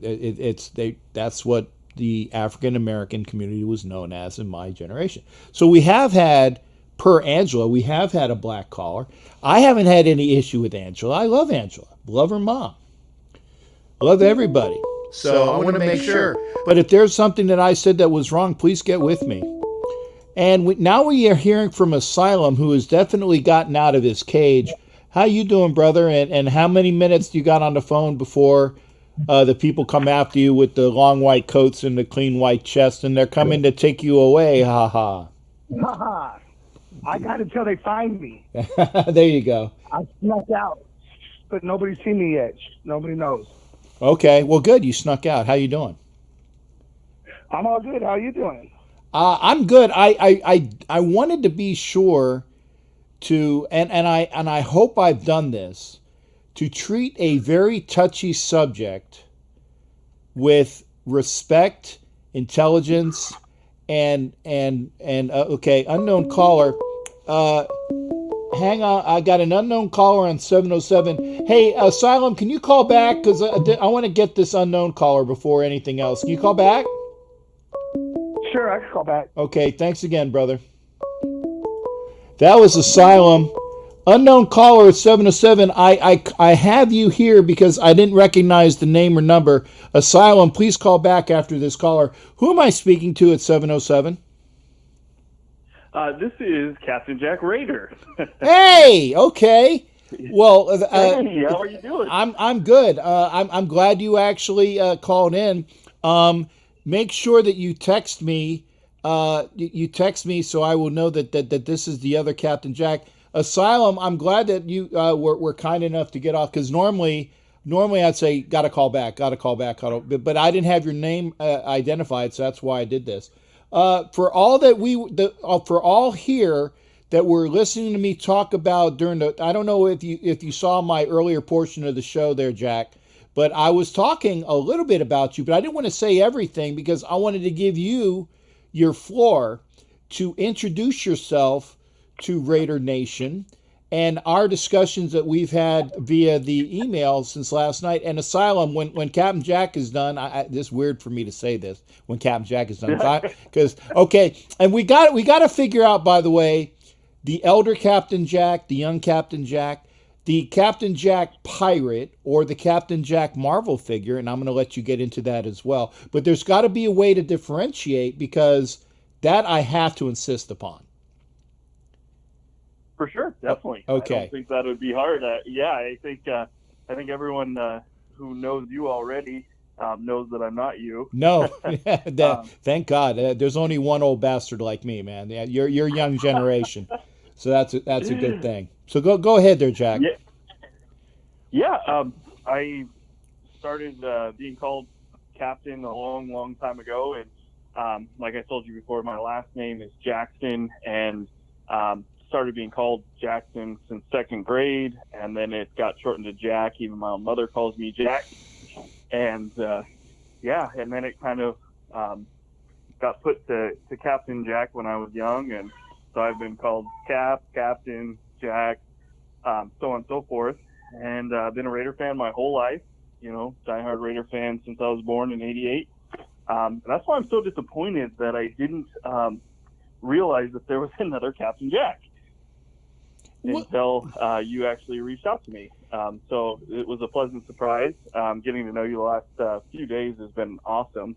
It seems like you're, the type of person that's right up my alley. Seems like we have a lot of similarities in viewpoints and how we think, just based on some of the videos that I've watched and educated myself with on you since then. But yeah, I'll make sure no one ever gets it confused. My character or persona is based more off Captain America. That's kind of how I developed the nickname Captain. One of the big reasons when I was a kid.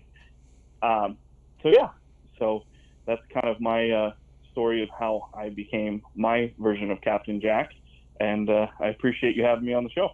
No problem at all. And when I got your response, and I'm glad I actually get it, so I can say this live. There is a Raider persona that does have a big shield of Captain America. Okay, Jared, I apologize. You're gonna have to. I love Jared's one of my regulars, So I'm sure he'll understand as well. Jared, you got to call back. And Asylum's next, by the way, when I'm done with Jack. And I'm calling him Jack because it's like, I'm sorry, man. It's no offense. It's just, it's hard for me to say. It's like, like son, and it's so Jack, and I don't want to call you little Jack because that's disrespectful too. I'm just calling you Jack. Okay. Hey, that's cool. That works for me. Yeah. And I did in my email say Jack, it was Jack and Jack. But there is a Raider persona that does dress as Captain America. So I would make, there's got to be something. I mean, I would. Now, here's the thing. I'm not saying that you can't, because there's Joker Raider and a bunch of other, and Raider Joker. There's Jester Raider and Raider Jester. There are a bunch of guys running around as Joker, and I know a few of them, right? Because there's Big J. There's even Little J, who's like a young version of J, who dresses like the Joker. And then there's Joker Raider, who is Mike Martin, a really good friend of mine. And, when we were having a discussion about your name, he goes, yeah, man, don't worry about it. People know who you are. And it wasn't that I was worried about it. Just, I was like, Jared, Jared, you got to wait. I got to get this out. Jared, please. So I'm just saying that I was like, that the name, okay, when it was Captain Jack with the Raider, I actually had to ask, and again, I understand, and I'm glad you understand why I was asking, was because I want to make sure that they know who I am, and it wasn't an infringement on my trademark or anything like that as well. So there's no reason why, and I think Ed said it, there's no reason why we can't have two Captain Jacks in Raider Nation. But there's going to have to be some sort of, delineation. You got to make yourself, like the younger Captain Jack or the something Captain Jack. There's got to be a moniker in front of Captain Jack so that they know who you are too. Yeah, definitely. Maybe that's something you can help me accomplish.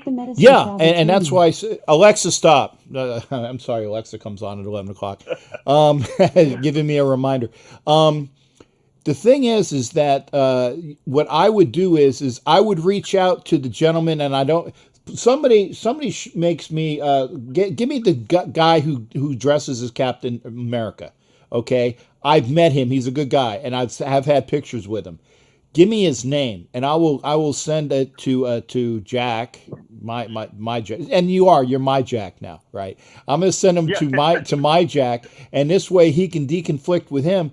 There can be, and there's no reason why you can't do what you want to do. I'm just saying that you're going to get, you might get pushback, or you're going to say we already have one. That's all I'm saying. Is be prepared. Because with the name of people that know me say, well, we already have one. We already have a Captain Jack. Well, and I have no problem. I said, hey, I have no problem with you being Captain Jack. I do not. And I'm officially on record. This is going out. It's going out via YouTube. I officially have no problem with you, Jack, being Captain Jack. But there's just got to be something. As long as you brand yourself individually and uniquely, that's a good thing. You're your own person. And by the way, I want to applaud you that this gentleman has told me his background of what he has done as far as his ethics and his volunteer work and all the things like that. He didn't say it here, but I'm saying it for him. A really great young man, and I applaud you in all that you do. So please continue to do that, sir. Well, thank you, sir. I appreciate that very, very much. Yeah, I had no problem giving you plaudits. So again, now if you know via Twitter, it's Captain Jack Raider. It's CAPTJACK Raider. That's the good-looking kid. That's the gentleman that's on the line. Okay, not the old crotchety, salty bastard that you see in front of you. Okay, he's got a good-looking young wife. That's all I'm going to say there, okay? Because I don't want to get myself in trouble either. But good-looking young wife with a beard that doesn't have any gray in it, okay? He does have a beard, which is cool, but his beard's not gray. It's vibrant and young with the good-looking wife in the picture. That's That's Jack. Okay, so again, and I thank you for calling in, and I'm glad that this all works out, and I'm very happy to meet you, sir. I'm very happy to meet for sure, you. definitely. I got off work on time, and I made my promise that as soon as I could call into the show, I would, and it worked out where I could do it first night. So I thank you again for having me on, and I look forward to watching your show from here on out. Please do, and like I said, get it from the beginning or whatever you can, and just let it run, because I need the hours. YouTube has all these hours, so, and you can come back if you miss something. Just come back, but just let it run. And the hours accumulate. Definitely. And Asylum says he's calling you second mate Jack, or actually no, I would know that would be first mate Jack, because if you're gonna say that, Asylum, he'd be my first mate. He'd be Gilligan. Okay, I guess I'm the, I'm the skipper. No, he's not the second mate. He'd be the first mate. But we'll figure it out, man. We'll figure it out. Yeah. Because I don't want you to lose the name that you've been going by as a young for a while, but it's the character name within people that know the personas of Raider. As I hate to say super fans, but the personas of Raider Nation. So you have a echelon there where you want to be careful about what you do. For sure, 100%. And I want to, differentiate myself from everybody else as well. So, we'll talk about it, and I'll lean on you for that, because I definitely don't want to infringe on you and your persona that you have built. That would never be, my intention. And I also want to be my own person and be original in that. And that's why it was such a surprise to me when I found out that there was another Captain Jack that's been around for a long time. And I even know you talk about Raider Homer. I've known Raider Homer for years, so I don't know why it hasn't crossed paths, but I'm glad now we have, and that I now have another, Raider fan that I can watch and reach out to, and I'm excited about the future endeavors. We are excited for you. A couple of the listeners here are getting now. These are just suggestions. You don't have to take this in, but Thor from For Life Our Raider Story says 707 Jack. And then there, Angela, who I spoke to earlier, and I want to get back with Angela. Vallejo, Jack. Are you in Vallejo? No, I actually am in Santa Rosa, California, in Sonoma County. But I think that we plan on moving to either Henderson or St. George or somewhere in between in the next year. So, but at the moment, I'm in Sonoma County, where I was born and raised in the 707 area code in this area. Okay. If it's going to happen, I would project your name or the synonymous portion with your name projected forward. If you know you're going to go, project it forward. This way, when you get there, it's already there for you, because you don't want to have a name now and then have to change it again. For sure, 100%. Project it forward. And and SR Jack. Santa Rosa Jack. No, it can't be Senior Jack. No, I'm the senior. You guys are killing me. I'm the Senior Jack. I'm the old fart Jack. This is the young. The young Jack.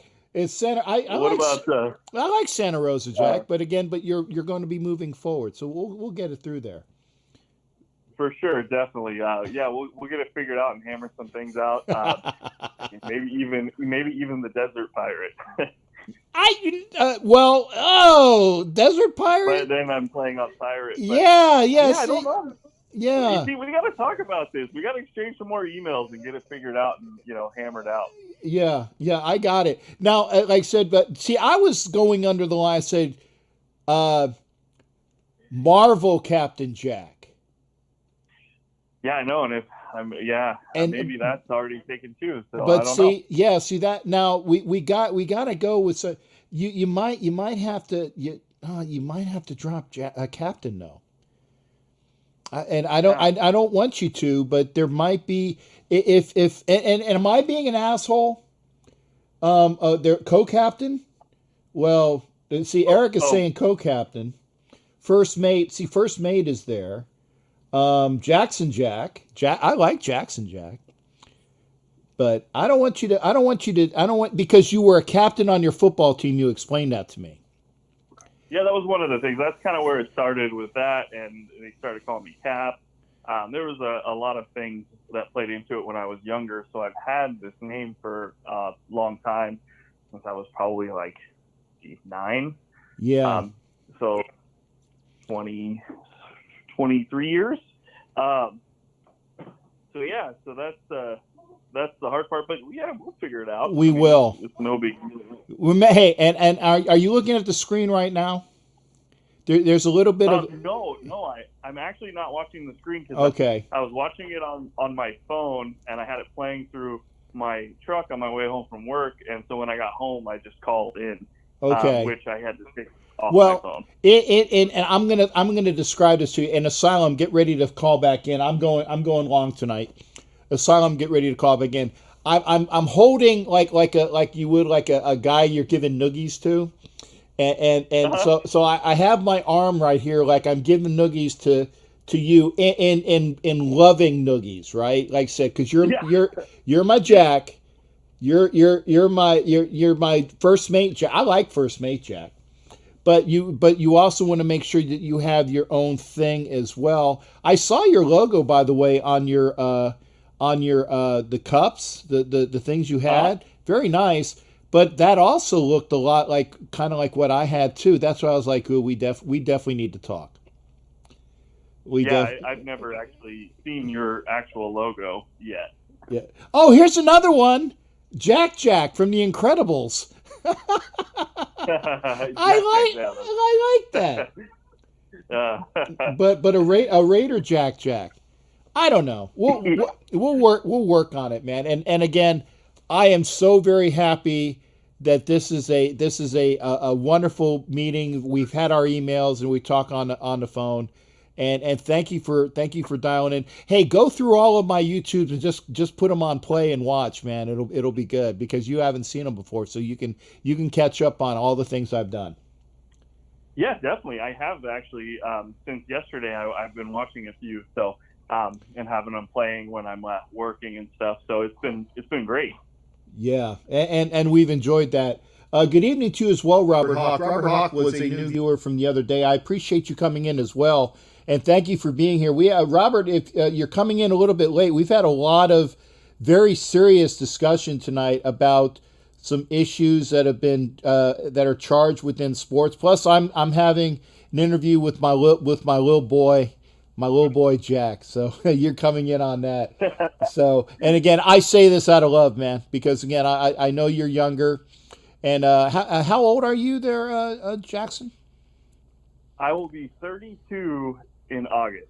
Okay, you're even a little younger than my stepson, because he's okay. My stepdaughter's, well, I won't say. Let's just say that my stepson is late 30s. So you're even younger than my stepson. But that's fine. You could be my other son Jack. You definitely would be my son Jack. Right. So there you go. You look like we could be related. I mean, the beards themselves. Oh, Angela comes in with Lil Boy Jack. Nah, I don't know. Don't get the boy boy out of there, because that's just, you don't want to call a man a boy. I like little Jack from her mom Anna. We'll figure it out. But we should have a contest. Maybe we'll do that too. We'll have a contest, we'll give you 5 names, right? And you pick what you want, or you come with your own as well. But this will be a suggestion to you. We'll help you out with that too. Yeah, for sure. That'd be lots of fun. Yeah, little Jack, or little, and I say not little boy, but I don't. If I called him that, I apologize. Lil Jack, Lil Jack. Hey, well, I got actually little Jack right here. You want to say hi? Say hi. Yeah, there you go. Hi, how you doing, little Jack? What's your name? Cooper. Trooper. Oh, I like that. Is that a given name? Oh, Cooper. Cooper's a trooper. That's for sure. Yes. Okay. And your missus's name? Samantha. So Darren and Samantha like Bewitched. Oh, that's cool. You can actually work that angle too.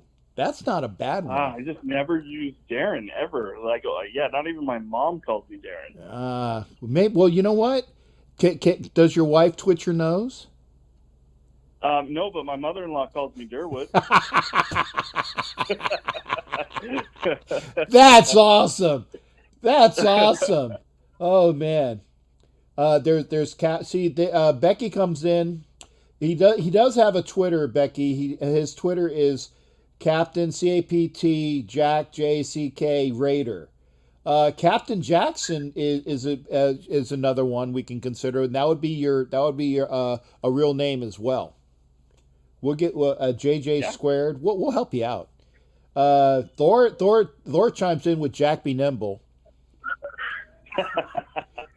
Yeah, but that's silly. Hey, partner, I know you gotta. I gotta get back with Asylum, who I cut short. Thank you for calling in, man. I appreciate you doing that for me. And again, I'm giving you big air hugs, and we're square, man. We're good to go. No problem at all. Yeah, definitely.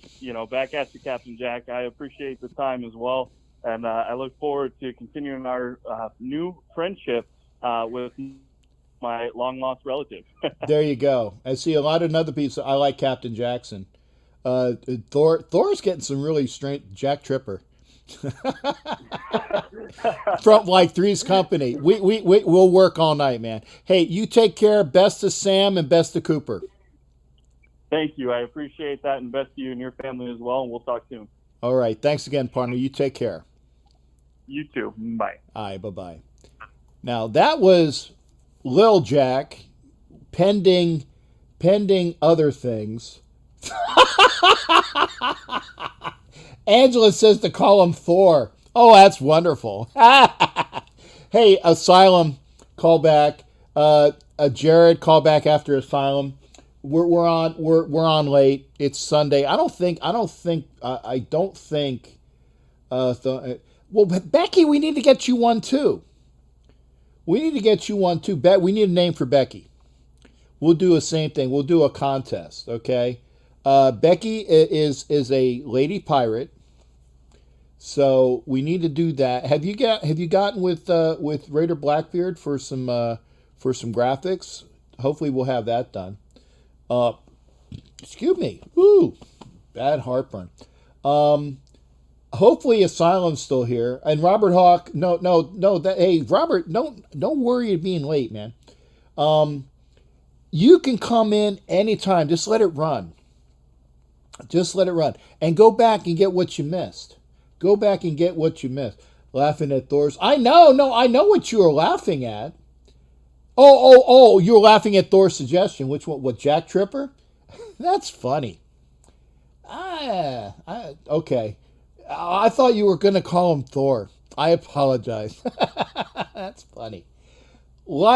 Asylum, please call back. If Asylum is still here. Hopefully Asylum is still here. If Jared is still here, please call back. Because they were on the line. I wanted to make sure that this issue, which wasn't an issue, but it was a question. It says, like I said, sometimes you just got to ask. I reached out, and I'm very happy I did, because really, really nice gentleman. Really nice gentleman. There's only one Thor. There's only one Thor. I agree. There is only one Thor. Now, having said that, I'm going to give a little story here. A young lady. Boy, that sounded like Jerry Lewis. Like, hey, lady! A young lady that I would be seen with at a lot of Raider games was gorgeous. And I called her. It's like people were talking about. I said, "Yeah, she's a hammer. She's a hammer." So she started calling me Thor, because I was the only person that could handle the hammer. Just letting you know. I have been called Thor by this young lady because she was a hammer. God, she's a hammer. Oh, boy. Anyway, I would never take that away from you though, Thor. It was funny because she's a hammer and I'm Thor because I'm the only person that could swing the hammer. You know what I'm saying? Thor was met at Carla's birthday party. Now, is that Carla Griffin or is that Carla Conley? Probably Carla Conley, right, Becky? Because remember, when you say Carla, I know both of them, Carla Conley and Carla Griffin. Probably Carla Conley. Thor is actually a junior. Okay. And by the way, getting back to what you were saying, Angela, when you heard, and I'm glad you called in about that 23andMe thing, because to me, I thought you were Latina as well. And you are Latina. But if you got that 3% from 20, we all got mixed. We all got mixed. Carl's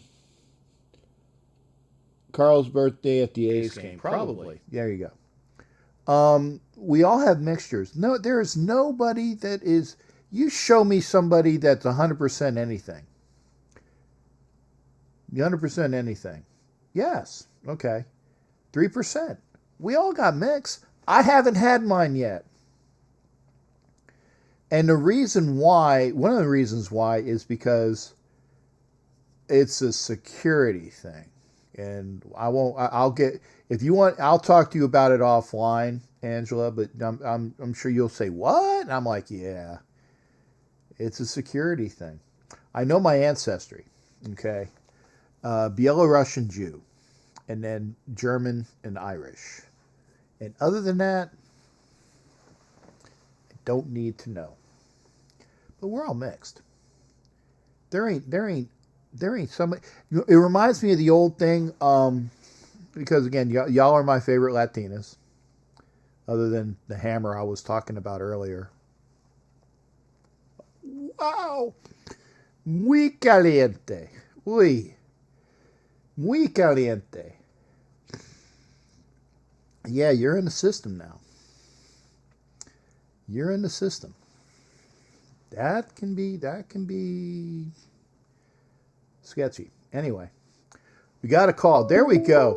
Hey, Asylum, thanks for calling back, man. I appreciate that because I saw that number and it was somebody that we didn't have, and I like to try it, and I thought it might have been. So, sir, I'm giving you praise for giving up your X amount of minutes, but you have your full 5 plus whatever, and Jared will probably come kick you out eventually.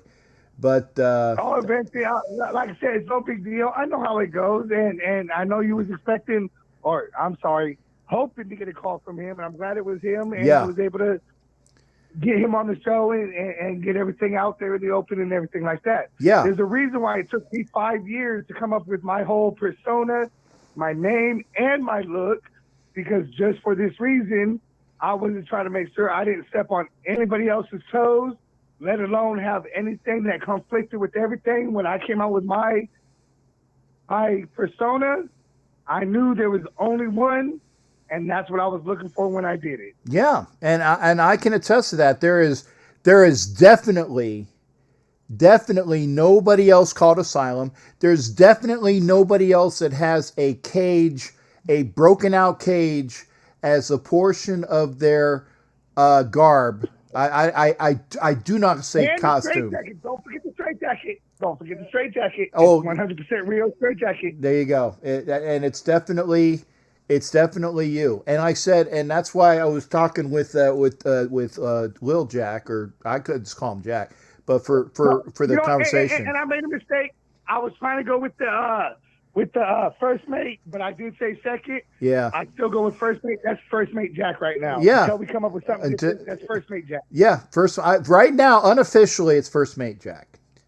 Unofficially, first mate Jack. That's what I'm going with. Okay. But we all know who it is. And again, love the Pachecos, love my Latinas. And so, and you know who my hammer is, right? Right there, Asylum. You know who I was talking about, right? Oh, I know who you was talking about. Yeah, and now that was the joke about Thor. Is she's a hammer, and I'm Thor because I'm the only one that can handle the hammer. You know, we all have our gifts. Yeah. We all have our gifts. Not bad for an old salty bastard. Anyway, so go ahead, brother. What you got going on? Oh, no, I just wanted to say, about what we were talking about throughout the night. I agree with you. If you want to be politically correct, we got to go 100%. If you're going to change one, we're going to have to go down the line and change them all. I mean, if this is a game you want to play, we got to play the whole game. You can't only play part of it. Yeah. And I don't agree with it necessarily, but this is where the world is going, and everybody wants to be politically correct. And when you go politically correct, it's all or nothing. Right. There's no halfway. Now, I want to remind everybody, we have had a Native American on at the beginning of the show, Ivan. We have had a Native American on. Miss Pacheco is a not Latin American. She's a Latina of descent. So we've had a Latina, and I'm not stupid enough to say Latino because I know what she has between her legs, and it's not a Latino. It's Latina. Okay? I know the way, the differentiation. A beautiful Latina that's on the show with a beautiful Latina mom or mommy, madre, technically. So we get all of that. I like I said, we have had, now the rest of us have been various shades of Caucasian.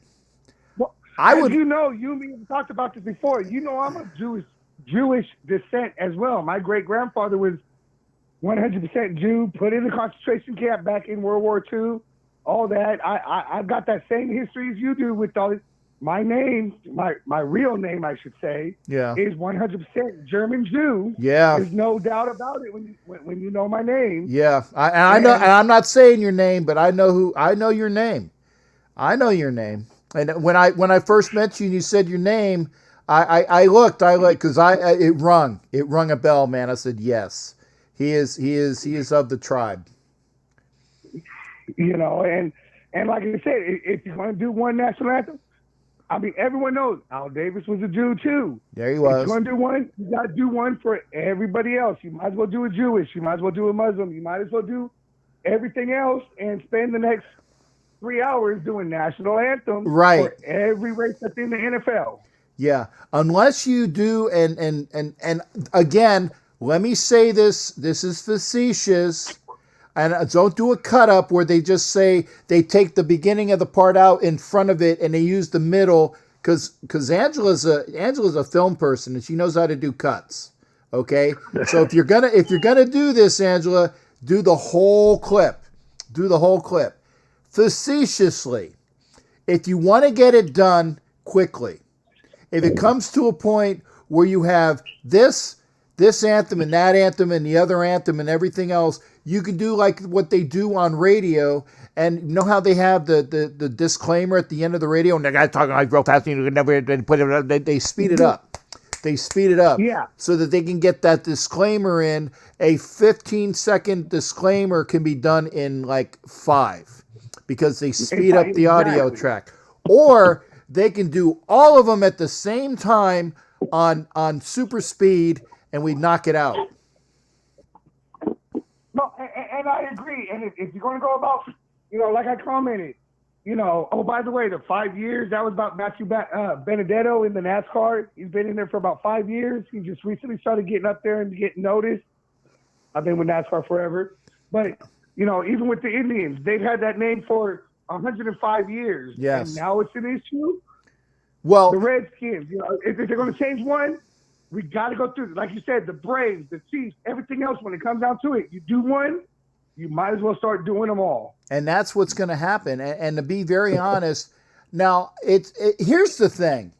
I get it, and yeah, I admit it. I'm very biased.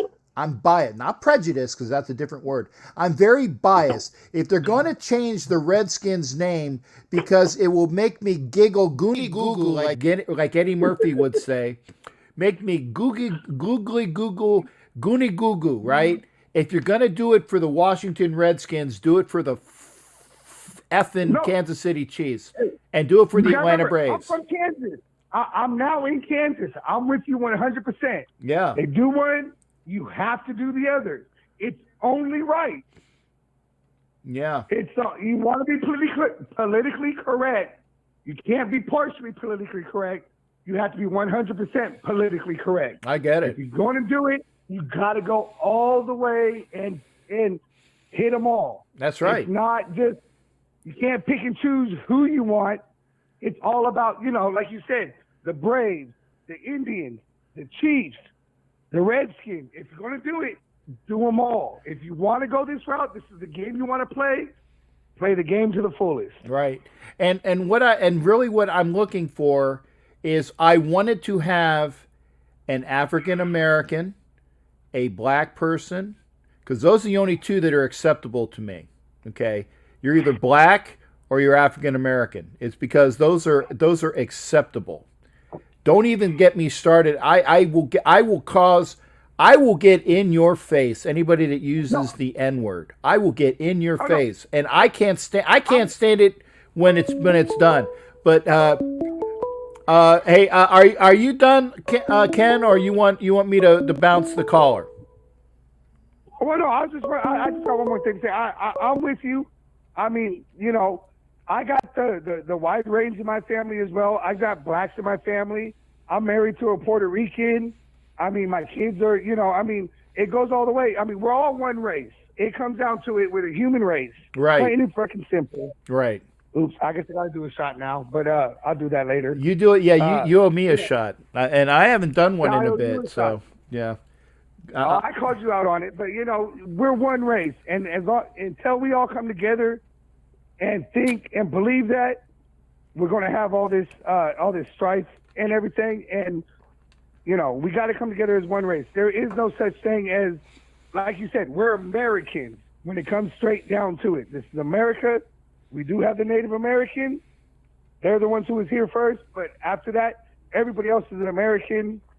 There is no other color. I don't care, white, yellow, purple, orange, green. It doesn't matter. We're all Americans, and when it comes straight down to it, that's how we got to start looking at each other. You got it.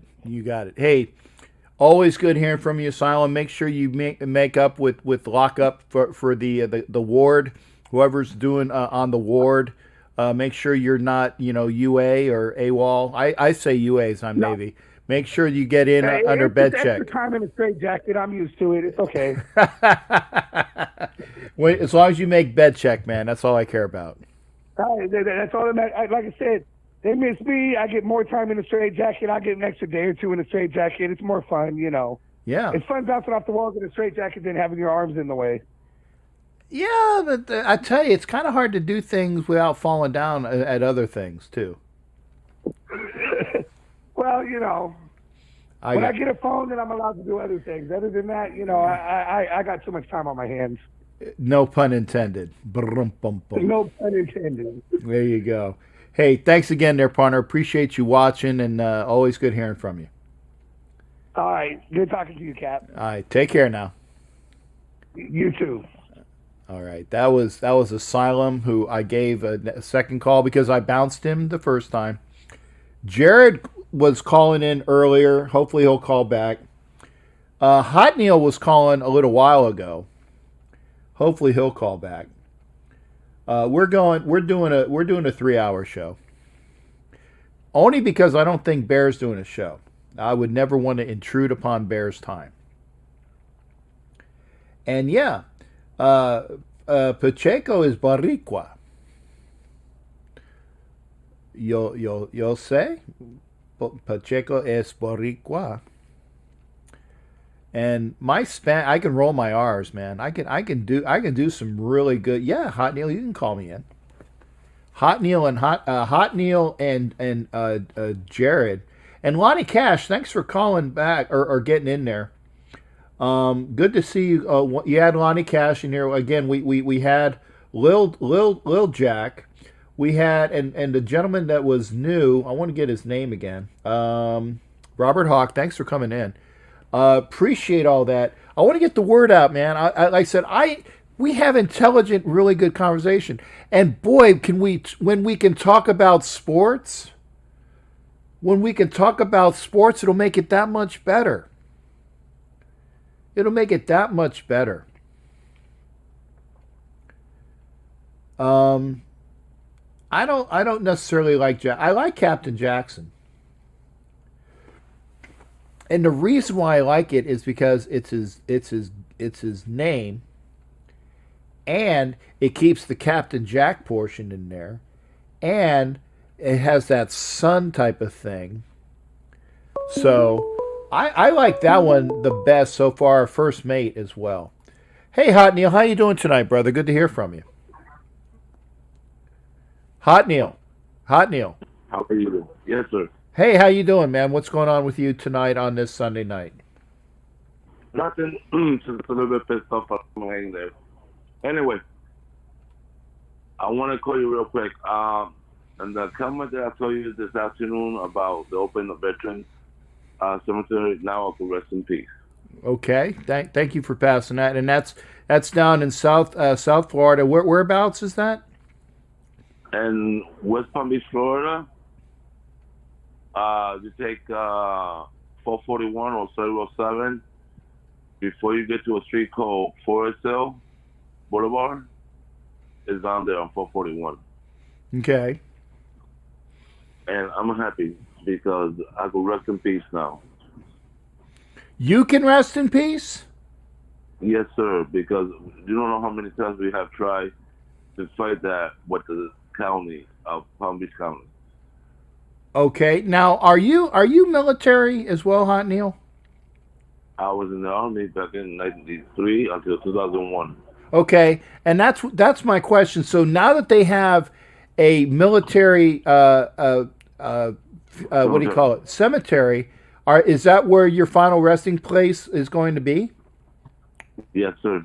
Well, see, that's great, and not that we want you to rest in peace before your time, but you know ahead of time that will be where you will rest in peace. So that's personal to you, and that makes it that much more of a significant item. Yes, sir. Yeah. I don't know what. Again, and also one thing, this riot going on is getting out of hand. If they put the guy at rest already in peace and they arrested the guys already, stop the riot. Stop doing stupid things. And Well, I agree with the person we're talking to. No matter what color we are, you know, and I gotta say this, we may just stop the racism, the hate, because we're all humans. We're not animals. right. Hot Neil, it's true, but this is what now. Not a lot of people are like-minded, okay? Because there are racists out there we have to deal with, okay? So it's a legitimate subject, but what I'm saying is that if you know you're not part of the problem and you're trying to find a solution for it, which is me, I'm just saying be sensible about what you're trying to do. Be sensible about it. Because if the people that are trying to go so 180 from the norm, okay, or maybe 90 degrees, because if the norm is here and you're trying to do something that's breaking it either way, you're going 90, right? If you're trying to do something that's out of the norm, do it sensibly. Don't do 180, man. Do not. If you're going forward, don't back yourself up in the opposite direction. And that's why I was saying that. Go ahead, partner. I'm not trying to bring religion to your show, but this is just one thing I want to say. When you go to heaven, you don't go as a black person. You be white. You are white as snow. Okay. When you go to heaven. Say that again, because I didn't quite catch that. That when you die, you don't die as a black person. You die as white as snow. Because all the blood is not circulating anymore. Exactly. And number two, we all got to remember back in the late 90s, I think it was, like you said, I think it was 92 or 93, with the problem with Rodney King. Okay, Rodney King, it was a super thing too. But like I said, this racism at work because I went today to the store and I have my mask in my hand, and some guy says to me, "You stupid ass pig, put your mask up." I said, "Excuse me, sir. What do you say, pig? Check your blood system. You probably have some Spanish on you." Because I did the DNA and the DNA test, and I got some percentage. I'm black, and I have Jewish in me, and we all are created equal here. But Yeah. like I said, the racism, that is tough. So he pulled out the S word on you there, Hot Neil? Yes, sir. But you know me, I don't stay quiet. Yeah. I don't like that one either. I mean, I don't. It's like I said, I don't like, and that's one of the reasons why. Have I used the N word before? Yes, I would say when I was younger, and I didn't like it. I knew it was bad, and I was younger, and I kind of said it offhand. But once I figured out that, and I could probably honestly say I've probably used it less than 3 times, knowingly, okay? And I was younger as a kid. But it is so offensive to me to use the N-word. It's so offensive to me to use the S word, okay? It's so offensive to me to use the F word, and I'm not talking about F-U. I won't call a Filipino the F word. Okay, No. because it's We all got offensive. names. Yeah, it's all. We all got- Yeah, so I don't like that. Our parents gave us a name. Right. And that's the name that we have to use in this world, the person's name. Edward, you're right about that comment you just said about me. Thank you. Yeah. Again, I don't take, and excuse my language, Captain, I don't take BS from nobody. I got you. You Okay, shouldn't. You shouldn't take BS from anybody. In 1979, and I'm Cuban and born and raised in Cuba. Mm-hmm. In 1979, when we got here, we came to live in a place called Florida City. You know, you're familiar with that, right, Captain? A little bit. I know I've heard of it. Yes. Okay, Florida City back then, it was a black community. We were only Spanish people there. When Hurricane Andrew came along, it was a complete blackout in Homestead, Florida. Mm-hmm. When I got in my car, I see a couple of people sitting with handguns, rifles, and everything in front of my door, and I'm asking, what the heck? And when I look at the, like, what they're doing, they said, we were watching your house for you. We didn't want nobody to break in. And that, from that moment, I started loving black people like my family. Anybody, and I don't care if you're a white person, if you are black, I don't care what, I love you as a family. Well, let me say this, Hot Neil. The people that are here right now, that are regular viewers. Excuse me, I've been talking a lot, so I got some dry throat. Have a shot on me. I'm sorry, what? Have a shot on me. I'll have a shot. No, you're gonna make. No, I don't want to get drunk. I'll do it after the show. Here's the thing: is that the people that are regular viewers know how I feel, and most of those people, if they're racist, they know not to be here. So I'm kind of like I'm preaching to the choir here. I don't know of anybody. Actually, I know of one viewer who's racist, and I know he's not here tonight because I haven't heard from him yet, and I hear from him in other ways. But anybody would like, yeah, there you go. Would like to be in your show, Las Vegas Raiders special. There you go, Lonnie. You can call in. Lonnie, you can call in after Hot Neil. And Hot Neil's going to be gone in a little bit because we've done what we needed to do. We are not ignorant here, Hot Neil, and we appreciate you calling in. And I'm very happy that you have found your final resting spot. Just make sure it's a while longer, okay? Yeah, I know, Captain. Captain, real quick. Let me say something.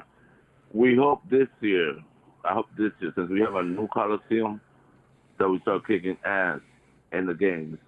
And try to get at least one ring. Yeah. And hopefully so. Hopefully so, man. All right, Captain. I do. Hey, Hot Neil, you take care of yourself, and thanks for calling in, brother. Always good hearing from you. Love you, Captain. Thanks again. Love you back, man. That was Hot Neil. Jared, I kicked out a couple different times. Jared, if you're still here, oh man, heartburn, and doing a shot. I need some actual non-alcohol because that'll make it worse. Lonnie Cash, feel free to call in. Let me if you don't know the number, let me get that to you. Let's do this. Okay, we'll transition here. Okay, there we go. 707. Who is this? Hello. Hopefully so. Hello. Yeah, who's this? This is Lonnie Cash. Hey, Lonnie Cash. Make sure when you're done with this call that you send me a text so that I know who you are. So hopefully when you call in, I'll know who it is from jump, and I won't say who I'm talking to. So we'll be good to go. So good hearing from you, brother. Thanks for calling in. This is Lonnie Cash, TV Vegas. Thank you, sir. All right, thank you. Go ahead, man. What's up? Not much, man. How's everything going?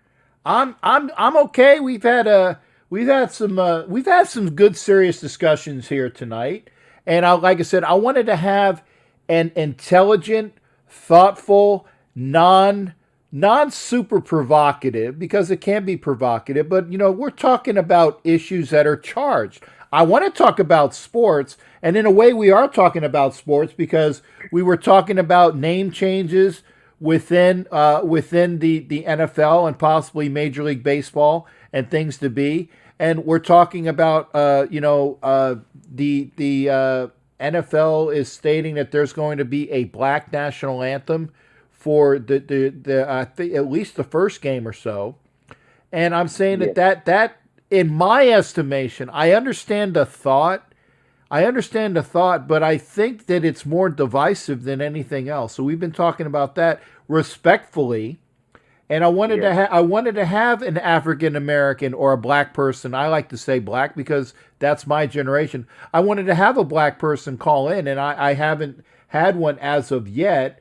But and Lonnie, I don't know whether you're black or white, but I'm just saying as long as we have an intelligent conversation and non-racially insensitive, we'll talk all night, man. How you doing there? What's your thoughts on that? Everything's good. I'm Mexican American myself. Okay. But I grew up in a mixed racial neighborhood, blacks, Mexicans, whites. Grew up, but as far as all this goes, like with all the national anthem being played once, I don't feel good about that because that's like to me that's kind of not a slap in the face, but if you're just gonna play it once, play it every game. Play it every game. Be open with it. If don't just do it once because that's just okay. You got your time. That's good. That's the message it sends to me. And like the stuff with the name changes with the Chiefs, the Redskins. I mean, they're going to have to go into the collegiate level. Yes, they have. Change all those names too. Yep. High school. I mean, it's a long line of name changes. I don't think they're prepared for that. Do you think the Redskins sound offensive to you? Yes. And only because I know that it is a colloquialism. It is an epithet. It is an offensive name to Native Americans. So yes, that is offensive. Okay. Now when you say, but I'm talking football, oh, okay, well that's different.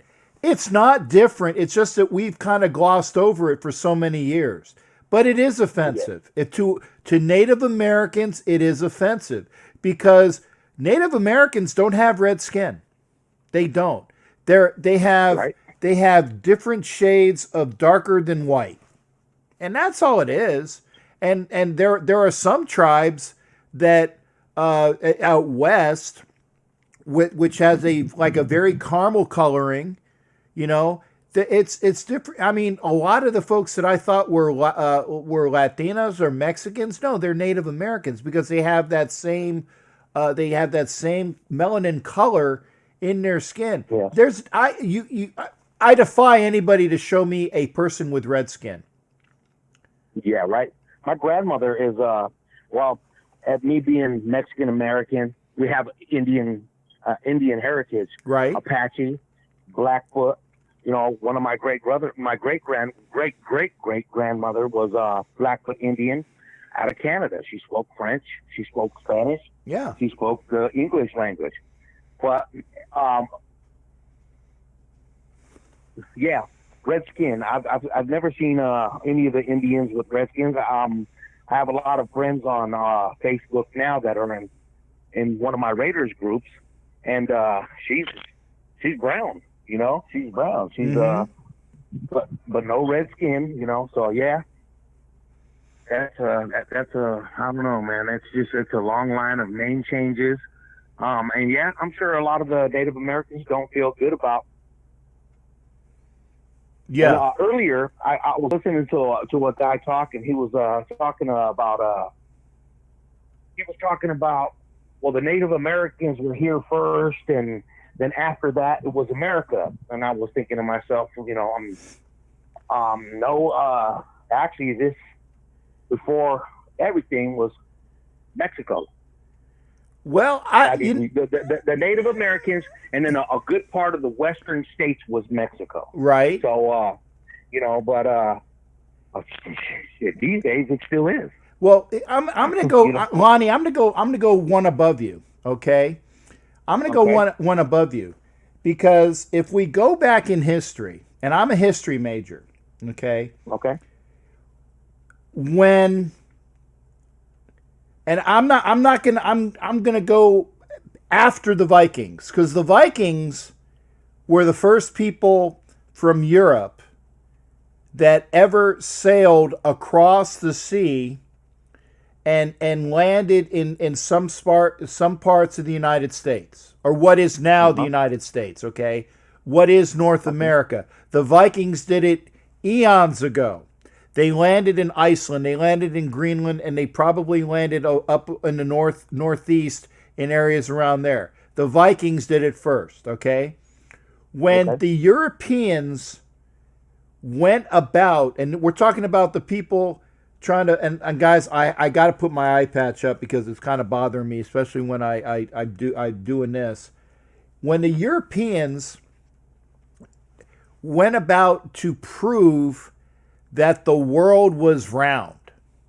Because remember, you had all of these people like Galileo and the people in the Catholic Church that said that the Earth was the middle of the universe, was the middle of the solar system, and everything revolved around the Earth. And Galileo, I don't want to say he's crucified, but he was ostracized by the Catholic Church because the Catholic Church told him, "You're full of it, man. The Earth is the middle of the universe, okay? And by the way, the Earth is flat." And he's like, "No, it's not." And he proved it. He proved it through scientific method. So when they finally figured out, when all of these people finally figured out that the Earth is indeed round, okay, then the Europeans figured out, well, we want to go and we want to travel to India,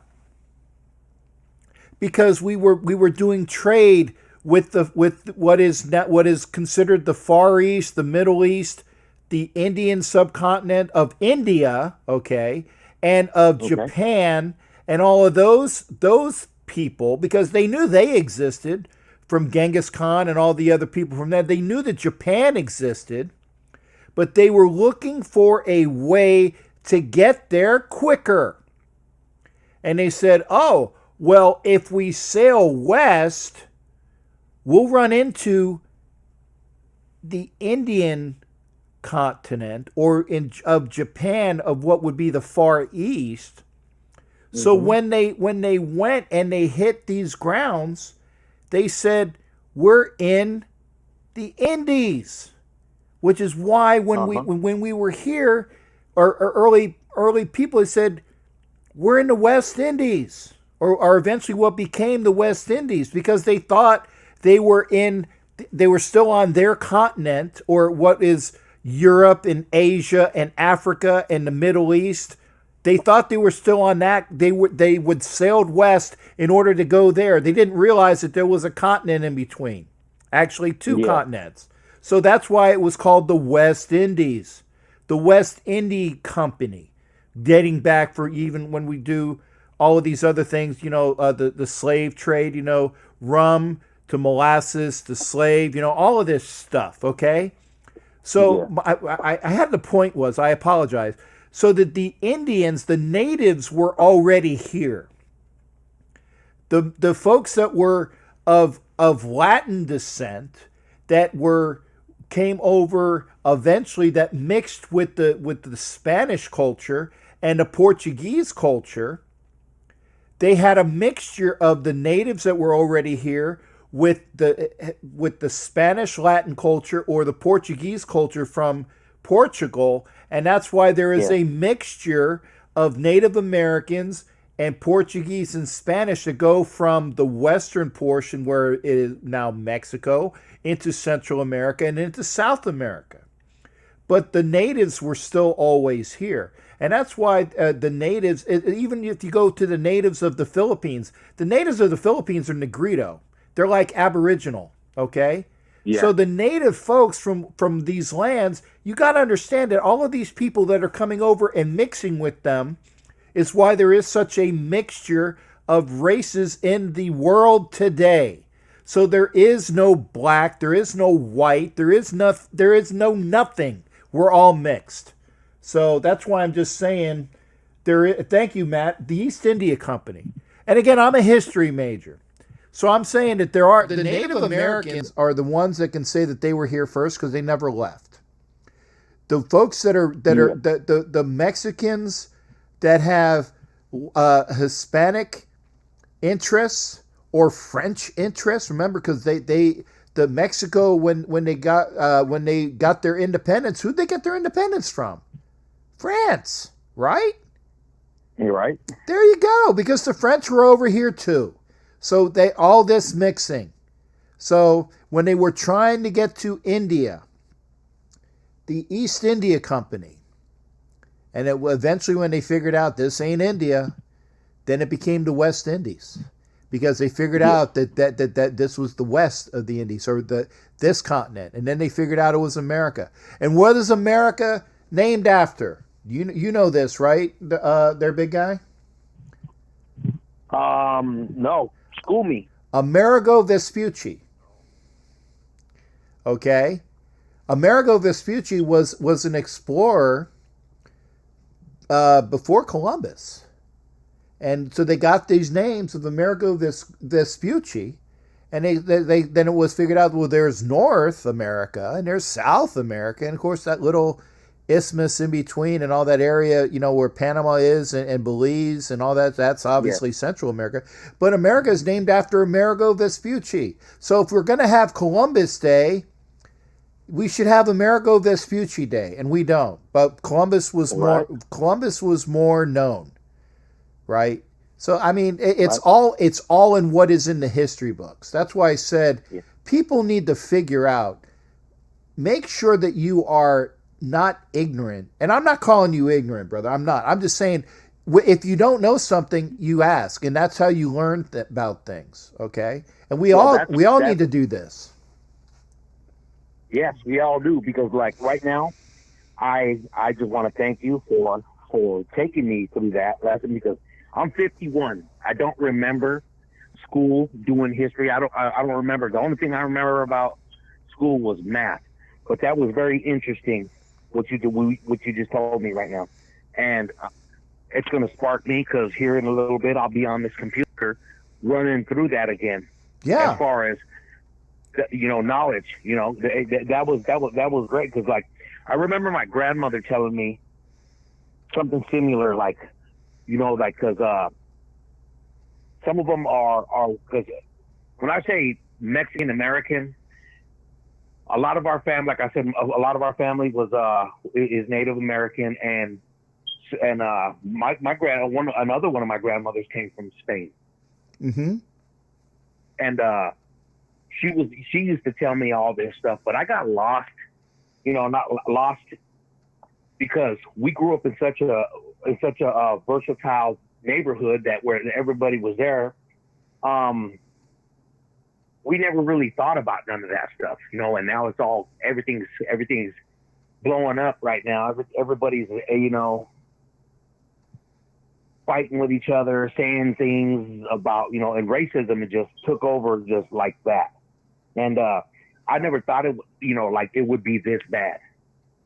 I never thought it would be this bad to where, with all these protests and the young man getting killed in Minnesota, and then now everybody's like, oh, for their race. Like today I was on Facebook and I was reading some of the stuff on there, and being I'm trying to like diffuse things, like use common sense to if you're going to represent your flag, you should be able to stand behind it without explaining to anybody where you're from, who you are. The only way this is going to happen is if we're together.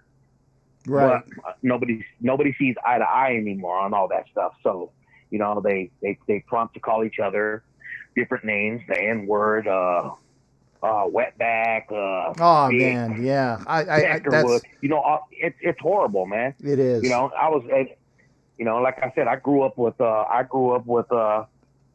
black folks. I grew up with Mexicans. I grew up with white boys. I hung around with Filipinos. I was locked up with all kinds of different fellas. Right. But now I don't ever remember hating anybody.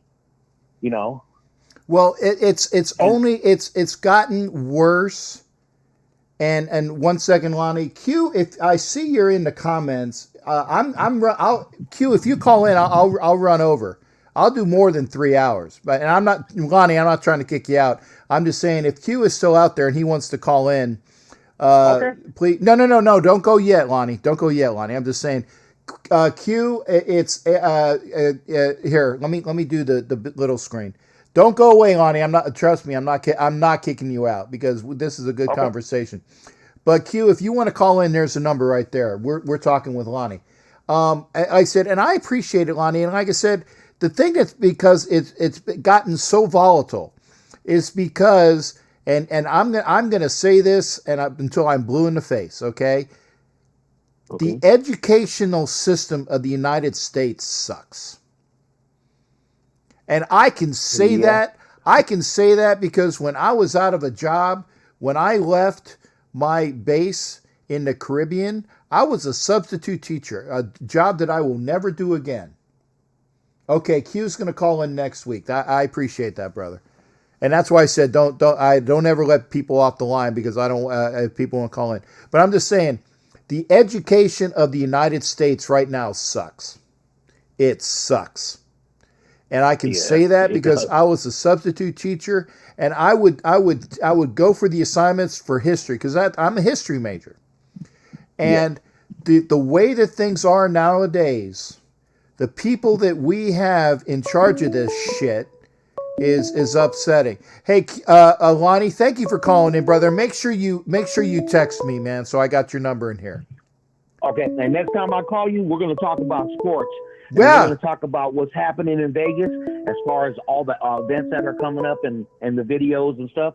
Yeah. Captain Jack, good job, brother. Thank you for everything. Hey, thanks again, Lonnie. Always a pleasure hearing from you. You take care. Okay, I'll text you. All right. Bye.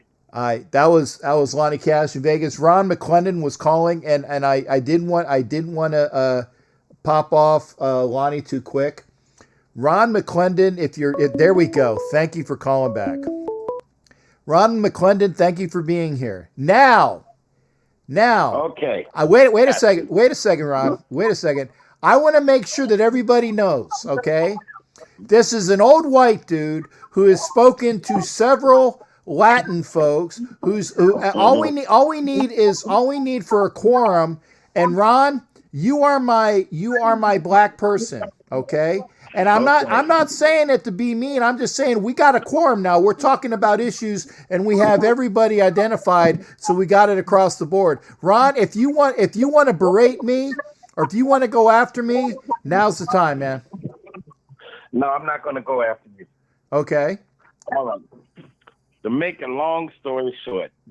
Go ahead. All right. And this is coming from I am mixed German and black, which hence German Raider. There you go. For the first 17 years of my life, I was raised overseas in Germany. Right. Right. Being the only mixed kid, only black kid in school and everything, I wasn't treated any different or nothing. I did not have no culture shock until I came back to the United States. Yes. That's how it started and everything. And as far as we're talking about the black issues and everything and the change with the Redskins, like you said, it's offensive to Native Americans. I get that. I get that wholeheartedly. Yep. But again, when we discussing George Floyd and everything, that was basically the straw that broke the camel's neck. Yeah. It's like what people don't understand and everything, people always think, oh, yeah, we're attacking black people, we're attacking white people, we're attacking. No, that's not the case at all and everything. It is a fact, like you said, the education system is sucked in the United States, number one. Number two, you're living in two different Americas. And that's the case. What everybody got to see now is what black people have been seeing forever. Whether it's the police brutality, whether it's the being disenfranchised and everything. And it's not so much that they hate people and everything. It's like, who do we have to look up to? I mean, we can name rappers, we can name civil rights leaders and all that stuff. And at the end of the day, if it's somebody that's basically bucking the system and everything, right, what's going to happen is that person going to get murdered. Yeah. Hence Malcolm X, hence Martin Luther King, hence Tupac. I mean, you name it, the list goes on and on and on. And that's what it is. And what I'm realizing with this younger generation is not so much the looting and everything, because we can go back to like the 92 riots in when LA for Rodney King. Yep. I got you. Yeah, we can go back, but if you notice, they rioted and everything, and then somehow, some way, Rodney King got silenced. Rodney King wait. Rodney King got what? He got paid. Oh, he got paid. Silenced and he got paid. Yeah, that's true. So it's not that these kids are out there now. Yeah, we're going out there. We're going to mess some stuff up. We're going to loot and everything. It's like enough is enough. What chances am I going to take? If I'm getting treated a certain way anyway as a black person, and this is just my honest opinion. No, I want that. I want that honest opinion. Yeah. If I'm getting treated like that as a black person anyway and everything, I might as well go out and act accordingly and forget it and everything. And it's not right. Obviously, it's not right and everything, because if you look at the protest and everything, the protest is all over the world now. Yeah. And as far as they're talking about playing the Black National Anthem and everything, which is lift every voice and sing it. I mean, the best thing to do, Captain Jack, is do some research. I know who you are and everything because I met you. I did not meet a green person. I did not meet a white person and everything. Remember, you had me signing your flag just because we served in the military. Yes, I did. Yeah. So it's no longer, it's not a black and white thing and everything. People are just tired of being disenfranchised. Hence, look at Kaepernick. Yeah. Everybody got on Kaepernick for taking a knee. And what the story behind it is, what people didn't realize is Kaepernick went up to a Navy person and asked him what would be a way of protesting the flag and everything, right? And that Navy person told him, take a knee. Yeah. You bow down to something. And that got screwed out, or he don't like the flag, and da-da-da. Yeah. But wait a second there. I'm sorry. There is a little bit more to that story about when the Navy person told him that, and there I can't remember exactly what the that's the short version, but there's more to it than that. And unfortunately, I apologize, Ron, but I forget what like the old thing, was it the Paul Harvey? That's the rest of the story. I can't remember what the rest of the story is because the sailor came out later on, and I think he said, yes, I told him that, but, and there's a but. And, Absolutely. And that's why I said he got it from a sailor. So Colin Kaepernick, in my mind, did what he thought was correct in that he went to a source that he thought would give him the best gouge, and he did. The sailor said X, but there's more to it than that, and unfortunately, I apologize to all of the viewers here. I can't remember what the full thing is, but that's not the full story. What comes out is that Colin Kaepernick originally when he took a knee, he said that this is my way of protesting this cause. Absolutely. And then a couple months later, it was, this is my way of protesting this other cause. And then the next time you had him in a conversation, he said, this is my way of protesting a third issue. So Colin Kaepernick himself made it an issue with the way he convoluted what he was trying to protest. That was bad on Colin Kaepernick. If Colin Kaepernick had said, I'm protesting X, and he continued to keep saying I'm protesting X, and if he never changed his effing story, we wouldn't have as many people that were upset about Colin Kaepernick. And that's why I tell people, I said, I understand what taking a knee is for. If you want to protest the United States and saying that there's a lot of things that need to be done to make things different in the United States, the symbolism of taking a knee when they play the Star-Spangled Banner, which, by the way, was written by Francis Scott Key and has 3 verses, and again, I'm Ron, I don't want to be offensive. I call folks black. No, you okay? Okay.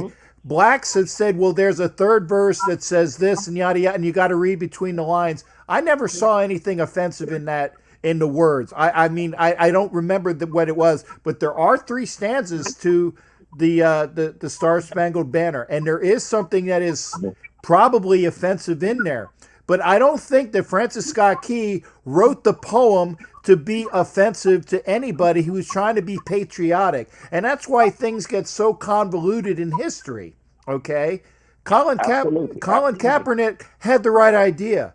And I say to people, I understand taking a knee in protest of things being wrong. I understand taking a knee to protest against and it was like the cops. He had an issue with what do you call it? Getting beat up by the cops. That's wrong. That's wrong. And then he said it was another thing. And then he said it was something else. So he kind of screwed himself up on that. What I find offensive is, and I can expect to join Independence Way enslaved on it. We reject your celebration of white supremacy. Look forward to liberation. I'm gonna show that, Angela. Retweet regarding the 4th of July. Okay, I was going to say, Angela, I'm going to get back with that. I'm sorry there, Ron. I'm trying to read comments as well. But what I'm saying is that what I'm saying is that what upsets me as a person of the military, and people that say it's not about the military, I get it, and I appreciate them saying that, them being protesters, not them as a group. Okay, because don't ever say I said them meaning black people. I did not say that. What gets me is whoever protests by taking a knee when it's during the Star-Spangled Banner, when it's during our national anthem, is I get it because I've been around the world. You've been around the world. This is the best effing country in the world, and I take offense to that. So and I get the symbolism. I do. I get the symbolism. And it's the best thing to do. It is. If you want to make a statement, that's what you do. You take a knee during the Star-Spangled Banner. I get it. I just don't particularly like it. That's my point. And that's your opinion. I don't have no problem. I understand that. I don't have no problem with that. But look at it this way, Captain Jack. This is the one part that nobody understands. Think about when you took the oath to become a military person. Period. And everything. You raise your hand. You say, "I promise to defend the Constitution of the United States against all enemies, foreign and domestic." Yeah, against all enemies, foreign and domestic, and everything. Right. We actually have a luxury because what a lot of people outside inside, going to the outside of the United, a lot of people overseas look at us as Americans. They don't see black. They don't see white. So with this uproar and all of this stuff that is actually going on and everything, the fact that we're finally sitting here discussing racism, and they already accomplished something with that. Oh, yeah. And that's the key. Finally, the conversation is on the table and everything. And again, I am biracial, I am white, and I am black. I usually tell people I got the best of both worlds. There you go. You like it or not, but that's right. That's what I usually, I usually tell people. Right. But I was not taught to hate anybody. Yes. And in my mind, it is the most ignorant thing to hate somebody for the color of their skin. Thank you, Doesn't Ron. matter if it's black or white. Yes. However, you do have to understand the whole, whether it's Fox News, whether it's MSNBC, whether it's CNN, doesn't matter and everything. The whole Black Lives Matter is a terrorist group situation and everything. Basically, all they saying with Black Lives Matter at the very core is they protested and everything because it happens more to black people than it does to other people. It does. It does. And that's why I said I can't. I'm not black, so basic core. Yeah. And Ron, that's the basic core. And when you come out, and I think this is the common what is so misunderstood and everything. Remember when the Twin Towers fell? Yep. And everything. Imagine if somebody would have said, "Hey, remember 9/11?" and somebody would have said, "Well, the other buildings around there matter too." So you can't have a protest of a protest. People take it as, well, white people lives matter too, and black and cops' lives matter too. You cannot have a protest of a protest. That is a very good analogy. That is a very good analogy. I'm going to use that. I like that. When you hear Black Lives Matter, don't automatically think, okay, yeah, black, because let's be honest, 12 years ago, we elected our first African American president. All right, guess what? It didn't just take black people to elect him. It also took white people. It took all kinds of people. Yeah. I'm very aware of that. Yes. All right. But when you hear Black Lives Matter, please do not default into, well, you know what? None of the races matter too. No. They singling out, showing that these police brutality happens more to black people yes, it does. than it does to other races. Yes, and it you does. know what? And again, understanding everything.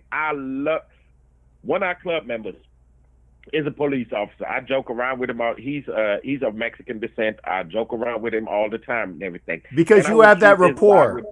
You got a good rapport, so you can do it. Yeah. I treat this guy with the utmost respect and everything, and I respect the fact that he's a police officer and everything. Obviously, I wouldn't be like, "Hey, man, I'm going to go around you and drink and drive and everything." But in a nutshell, the dirty, sorry-ass...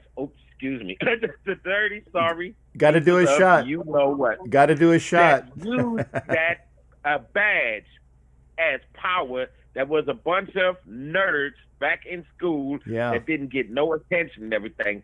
I'm sorry, I don't have no love for these cops. Right. And I'm there with you. I'm there with you. And for you to treat a human being like an animal and put your knee after the man said, "I cannot breathe," was the straw that broke the camel's back. And these young people, this millennial generation and everything, it's easy to say, "Oh yeah, stop all that nonsense and everything." We are talking now. Yeah. We are actually addressing this stuff now. Hey, I always joke. I have a millennial daughter and everything. We always joke about, oh, the millennials can't do nothing. If they did not get something right, they got this right. They actually stood up and did not come around and everything. Like, I mean, that's a whole nother, like Jesse Jackson or Al Sharpton, when it's convenient for them. No, they said, this is it. We had enough, and that protest spread worldwide. Yeah. And that's basically it in a nutshell and everything. They just getting that aggression out and everything. And I'm not too fond of who we have sitting in the White House. I call him the Orange Crush or the Orange Man. But and that's another thing and everything. When we talking about Trump, forget the racial issue and everything. Yeah. Where's the support for the first responders for that COVID-19? I'm talking about the nurses. I'm talking about everybody that goes to work. I'm talking about everybody that put their lives at risk and everything. Where's the support for them? You do not wear the mask so much for you not to catch it. You wear the mask to protect somebody else. Everybody else. Yes. Southern states. Yeah. Right now, especially the state you in. Yeah. Texas, Arizona. And for the leader of the free world to come out and say, well, you know what? I'm not going to wear no mask. That is so irresponsible. You know, Ron, you know, I agree. You know, I agree. And I hope I shared a little light. And one more thing and everything. And then, and this is stuff I'm finding out now and everything. You have Black Wall Street. You say you're a history buff. You're going to love this. Black Wall Street in Tulsa, Oklahoma. And then you had some in Central Park in New York at 1820 and everything, where businesses was owned by Black people and all that good stuff and everything. So you know what? So it's so much history. If we don't do nothing, at the very least, of getting educated behind that and everything, this generation, this millennial generation, did a whole lot more than some of the other generations and everything. And they just had enough. And it was like, enough is enough. We are human beings. You cannot treat us like that. Yeah. And that's basically what it boils down to. And hopefully I shed some light on the Black Lives Matter movement. No, we're good. Hey, okay, so does that make sense? It does. But you know what? You yourself gave an inkling as to one of the reasons why, when you say BLM, you yourself said a fact. What did you say that BLM was? Kind of like no kind of at all. Compared to if we would say 9/11 and everything, all the buildings matter versus Black Lives. No. You said that BLM, and I'm quoting you now, and we can go back in the tapes. Oh, okay. Oh, for the Fox News and all that stuff, the terrorist group. They are, though. That's what. If you look, Ron, at what Antifa is listed under, what BLM is listed under, what the neo-Nazis are listed under, what the Ku Klux Klan is listed under, all of these groups, and this is a fact, people, per the designation of the United States government,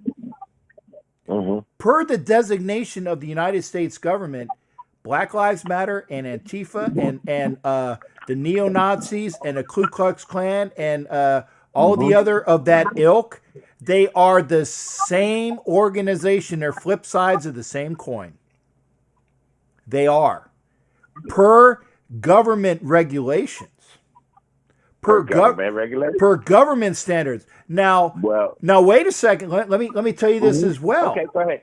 I believe, and I could be wrong on this, and I apologize if I am wrong, but if you go by when they were considered a group, and they actually I take it back. They're not a terrorist group. They are a violent extremist organization. That is what they are. VEO, violent extremist organization, which is like basically calling them a terrorist group. Okay. and they are listed as being a VEO. And whatever's clever, thank you for that comment.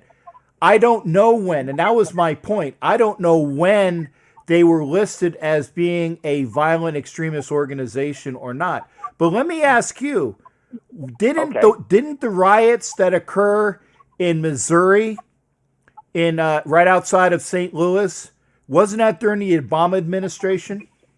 Yes, it was. Okay.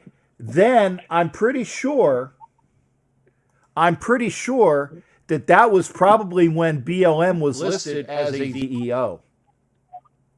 Okay. Because I know where people are going with this. I'm not dumb. No, and I'm not where dumb. you're coming from, but let me ask you this: what about the Black Panthers?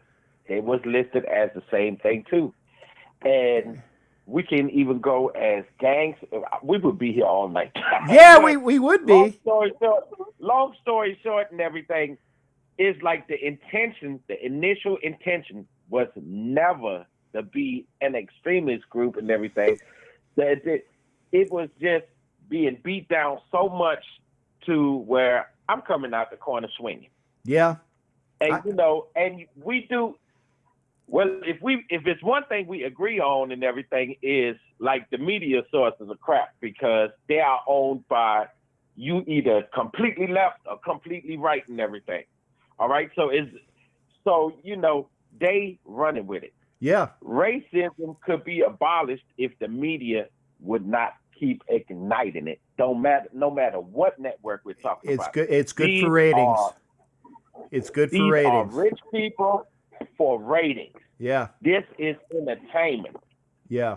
You got it. And it's sad because we get the short end of the stick on it every single time.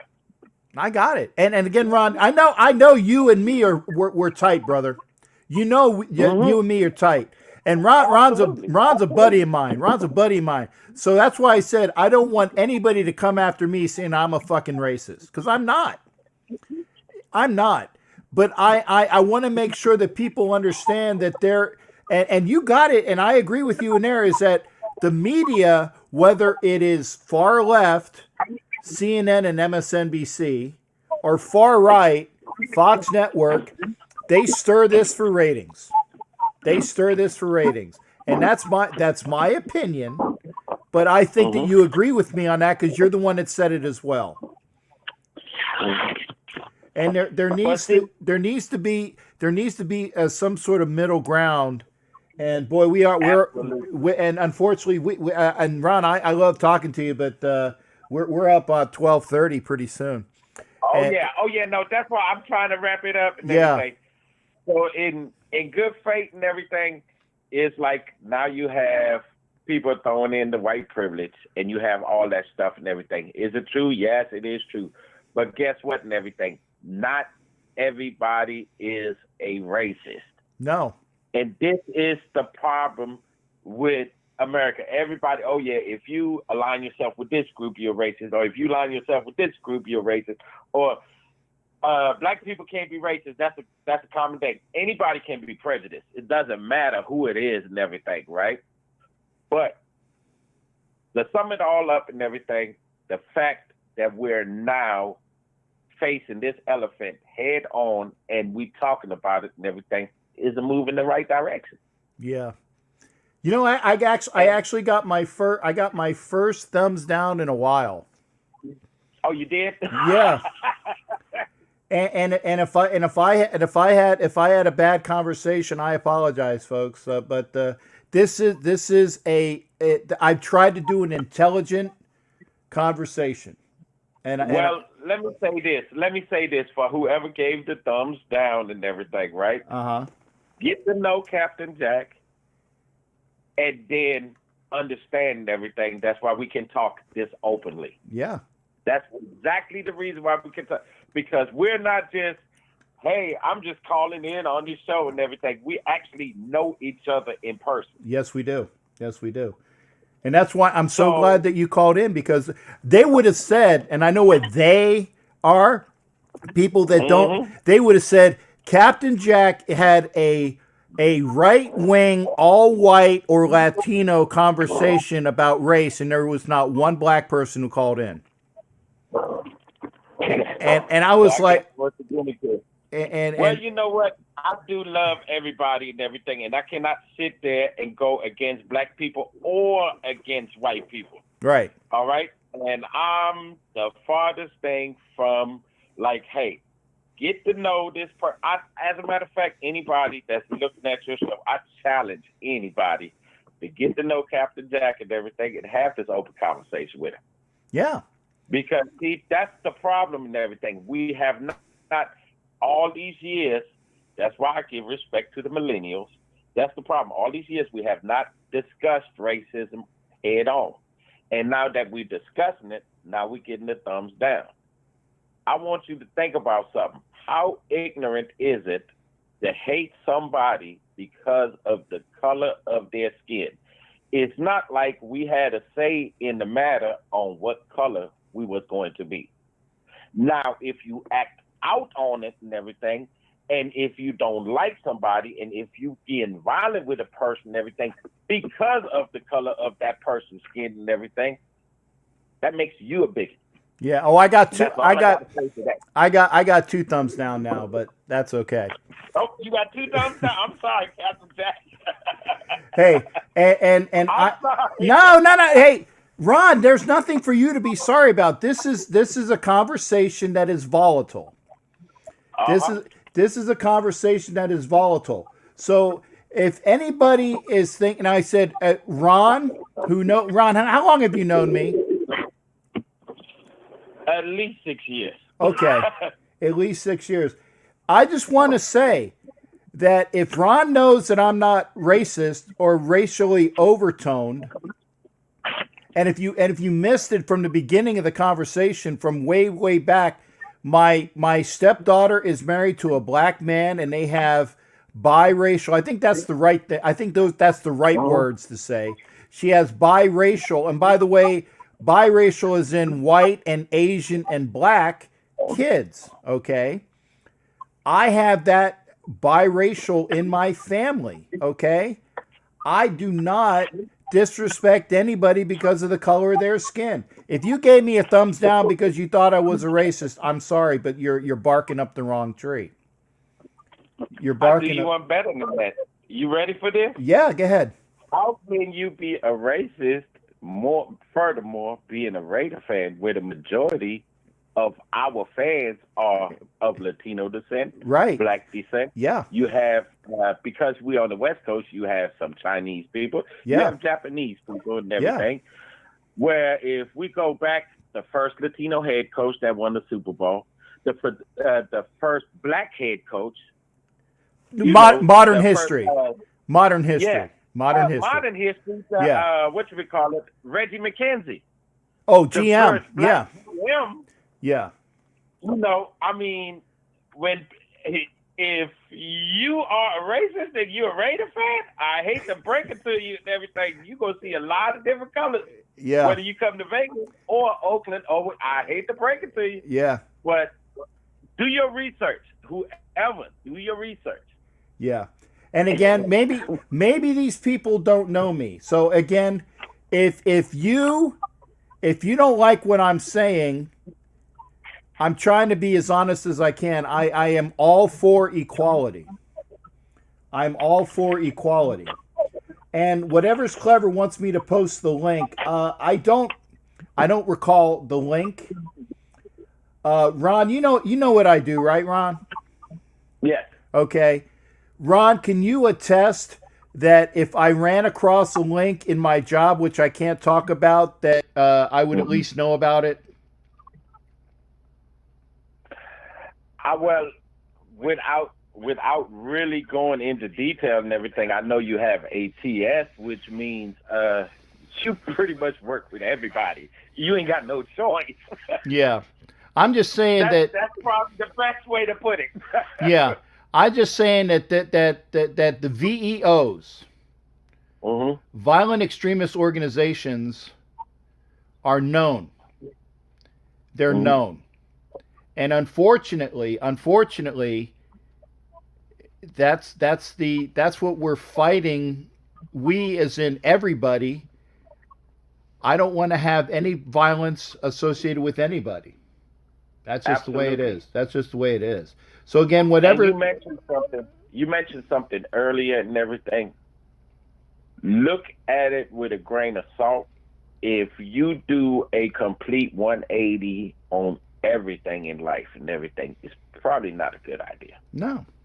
Doesn't matter what organization you with and everything. If you change your stance, going from one side completely to the other side and everything, something is seriously wrong. Because you know what, I'm gonna admit something to you guys and everything, whether y'all realize it or not and everything. I'm an independent voter. I believe in the right person for the job. I am not Republican and I am not Democrat. Whoever the right person for the job is and everything, that's who gets my vote. Got it. And a lot of people don't know that because I don't really talk politics that much. A lot of people don't know that about me. Yeah. Yeah, and again, this is probably the most political I've ever been. Oh yeah, absolutely. I know that for a fact. And because you know, I hate going there. I hate going there because again, I don't want to be labeled. Absolutely. Yeah. Absolutely. But we have an open dialogue now.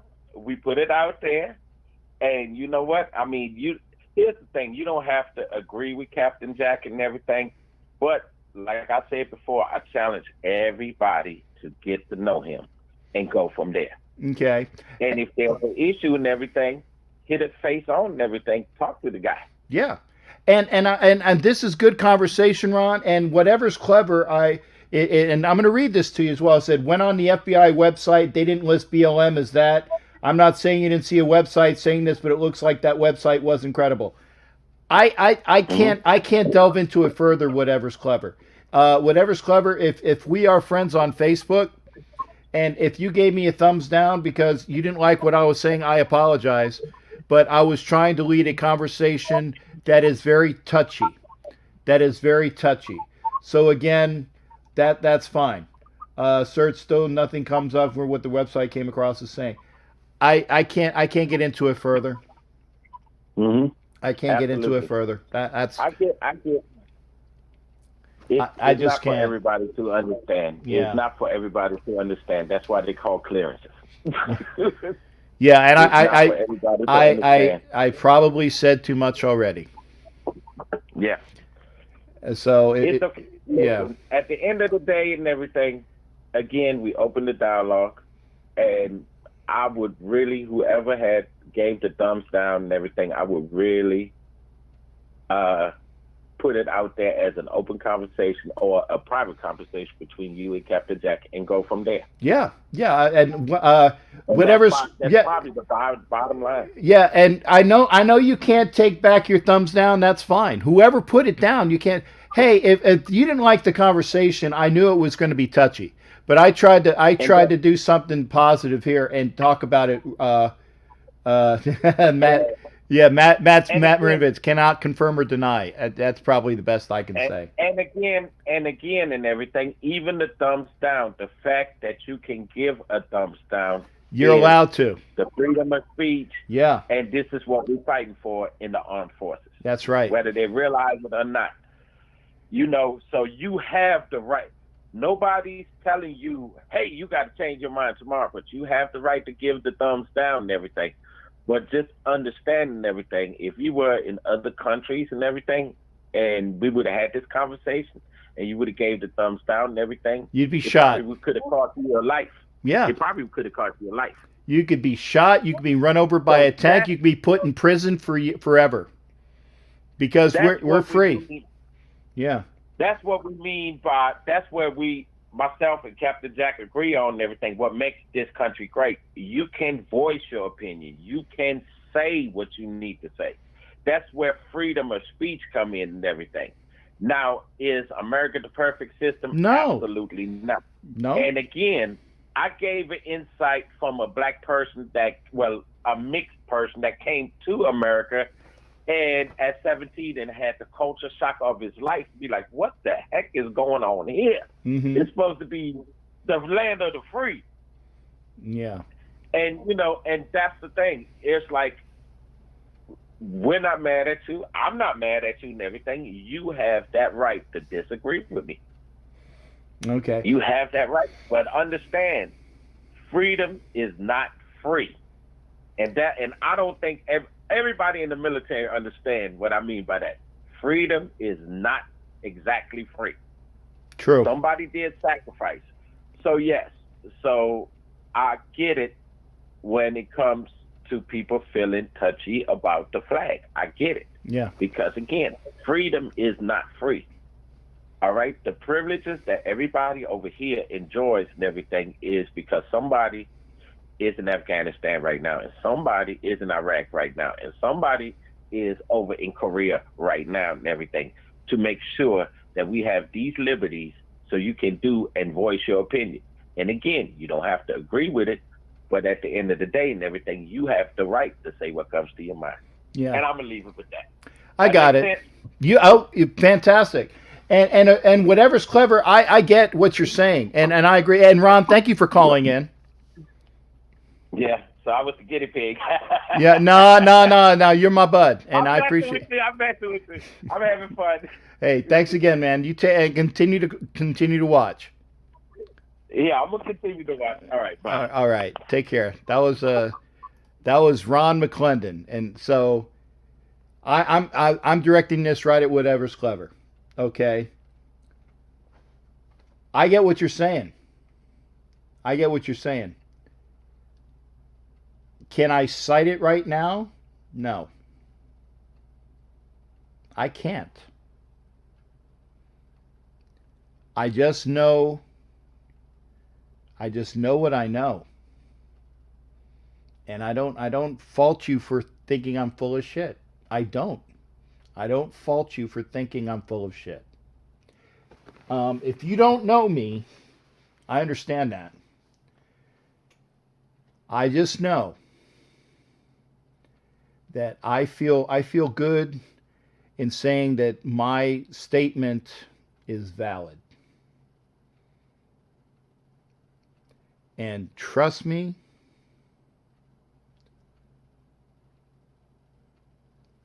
I don't have it on me right now, whatever's clever.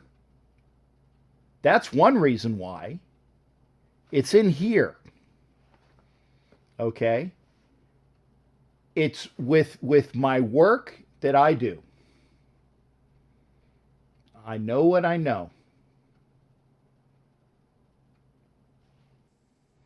And if that, I understand that might not be good enough for you, but I can't get into it further. I respectfully say I understand what you're saying.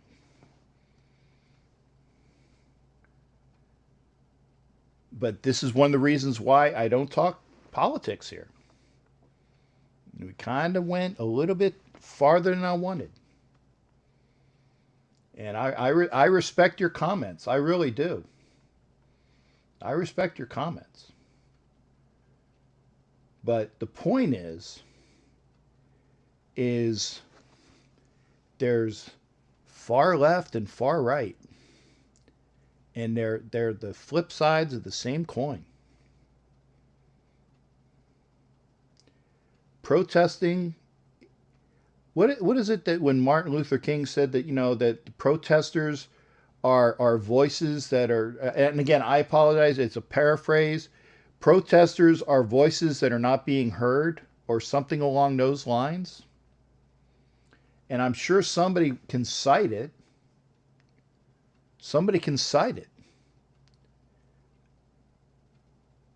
But we're talking, this is an ugly situation. And I don't know whether you were here at the beginning when we were talking about and this is probably where the conversation went, when we were talking about the Black National Anthem. And if there's equality, if there's an equality there, you're opening yourselves up to say, okay, it should be I'm out, but yeah, Angela, you're opening yourself up to if you want to go full equality, then you have the Black national anthem and the Irish American national anthem and the Jewish American national anthem and the Latin American national anthem and the Mexican American national anthem and the Philippine American national anthem and the German American national anthem and the Italian American national anthem. Aren't we all Americans? Thank you. Riots are the voices of the unheard. That's the statement. But Martin Luther King also stated about nonviolent protest. And George Floyd's family spoke about nonviolent protests. And the protests have gotten violent. And most of the people, and I will never say all, because once you say all, you're wrong. All cops are blank. All Raider fans are blank. All sports fans are blank. All broadcasters are blank. All people who wear glasses are blank. Once you say all, you're wrong. There's no such thing as 100% of anything. That's my point.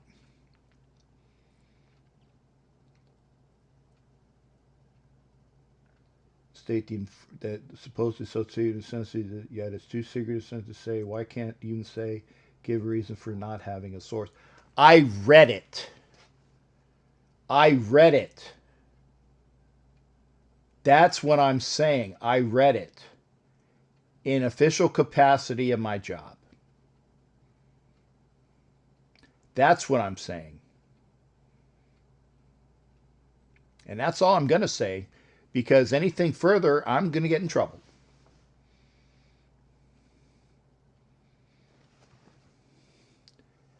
I don't like any extremist organizations because they're either one way this way or one way the other way. That's what I'm saying. I said too much already.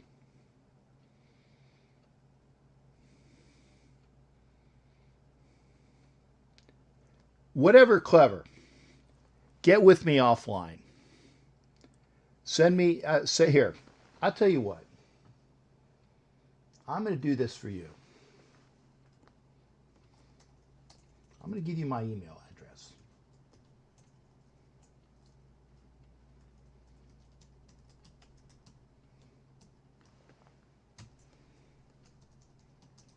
Okay, there it is. There's my email. Let's go offline. Okay? Let's go offline. Is that sufficient for you? We will talk offline. If you know me on Facebook, I am me on Facebook. I'm not trying to be disrespectful, if anything.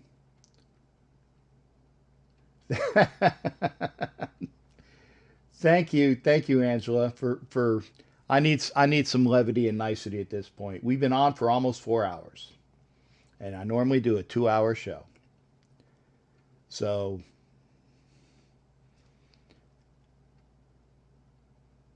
no, I can't email you the citation.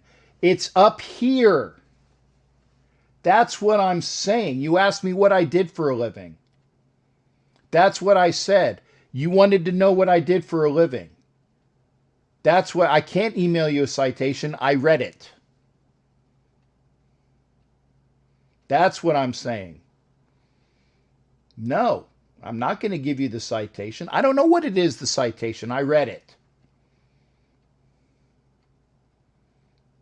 That's the point.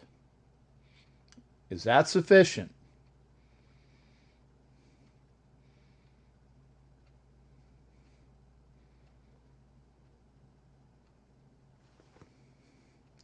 While we're waiting, let's do this. Hang on.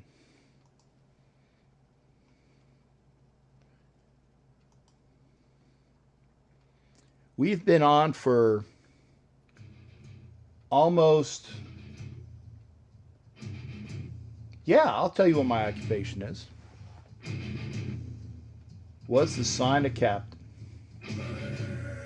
The sign of captain? How much celery do I need to eat at work until they...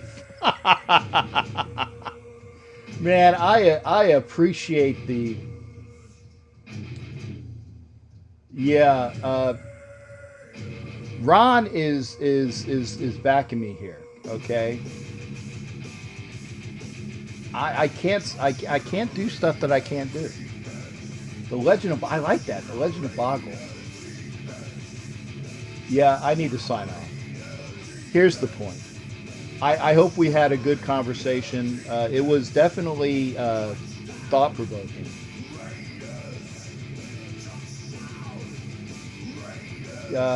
Likely so, Matt. Likely so. Probably so. Matt Marinovich talking about the Black Panthers. So, there's historical precedence. Anyway, I hope you enjoyed, if not gotten, because we're talking about some issues here. I'd much rather talk about sports. I would much rather talk about sports. And I don't know how much celery that you need to eat. I don't like celery unless they have peanut butter or cream cheese in it. But that's just me. Ooh, 3 thumbs down. Man. Harsh. This is the most thumbs down I've ever had. Anyway, people, this is Captain Jack, the non-racist dude, signing off. I hope y'all will see y'all another time. Loudly crunching in Have a good night, everybody. We'll see you on the next show. Hopefully, we'll see you on the next show. Thank you there, Matt. And y'all take care. Be safe.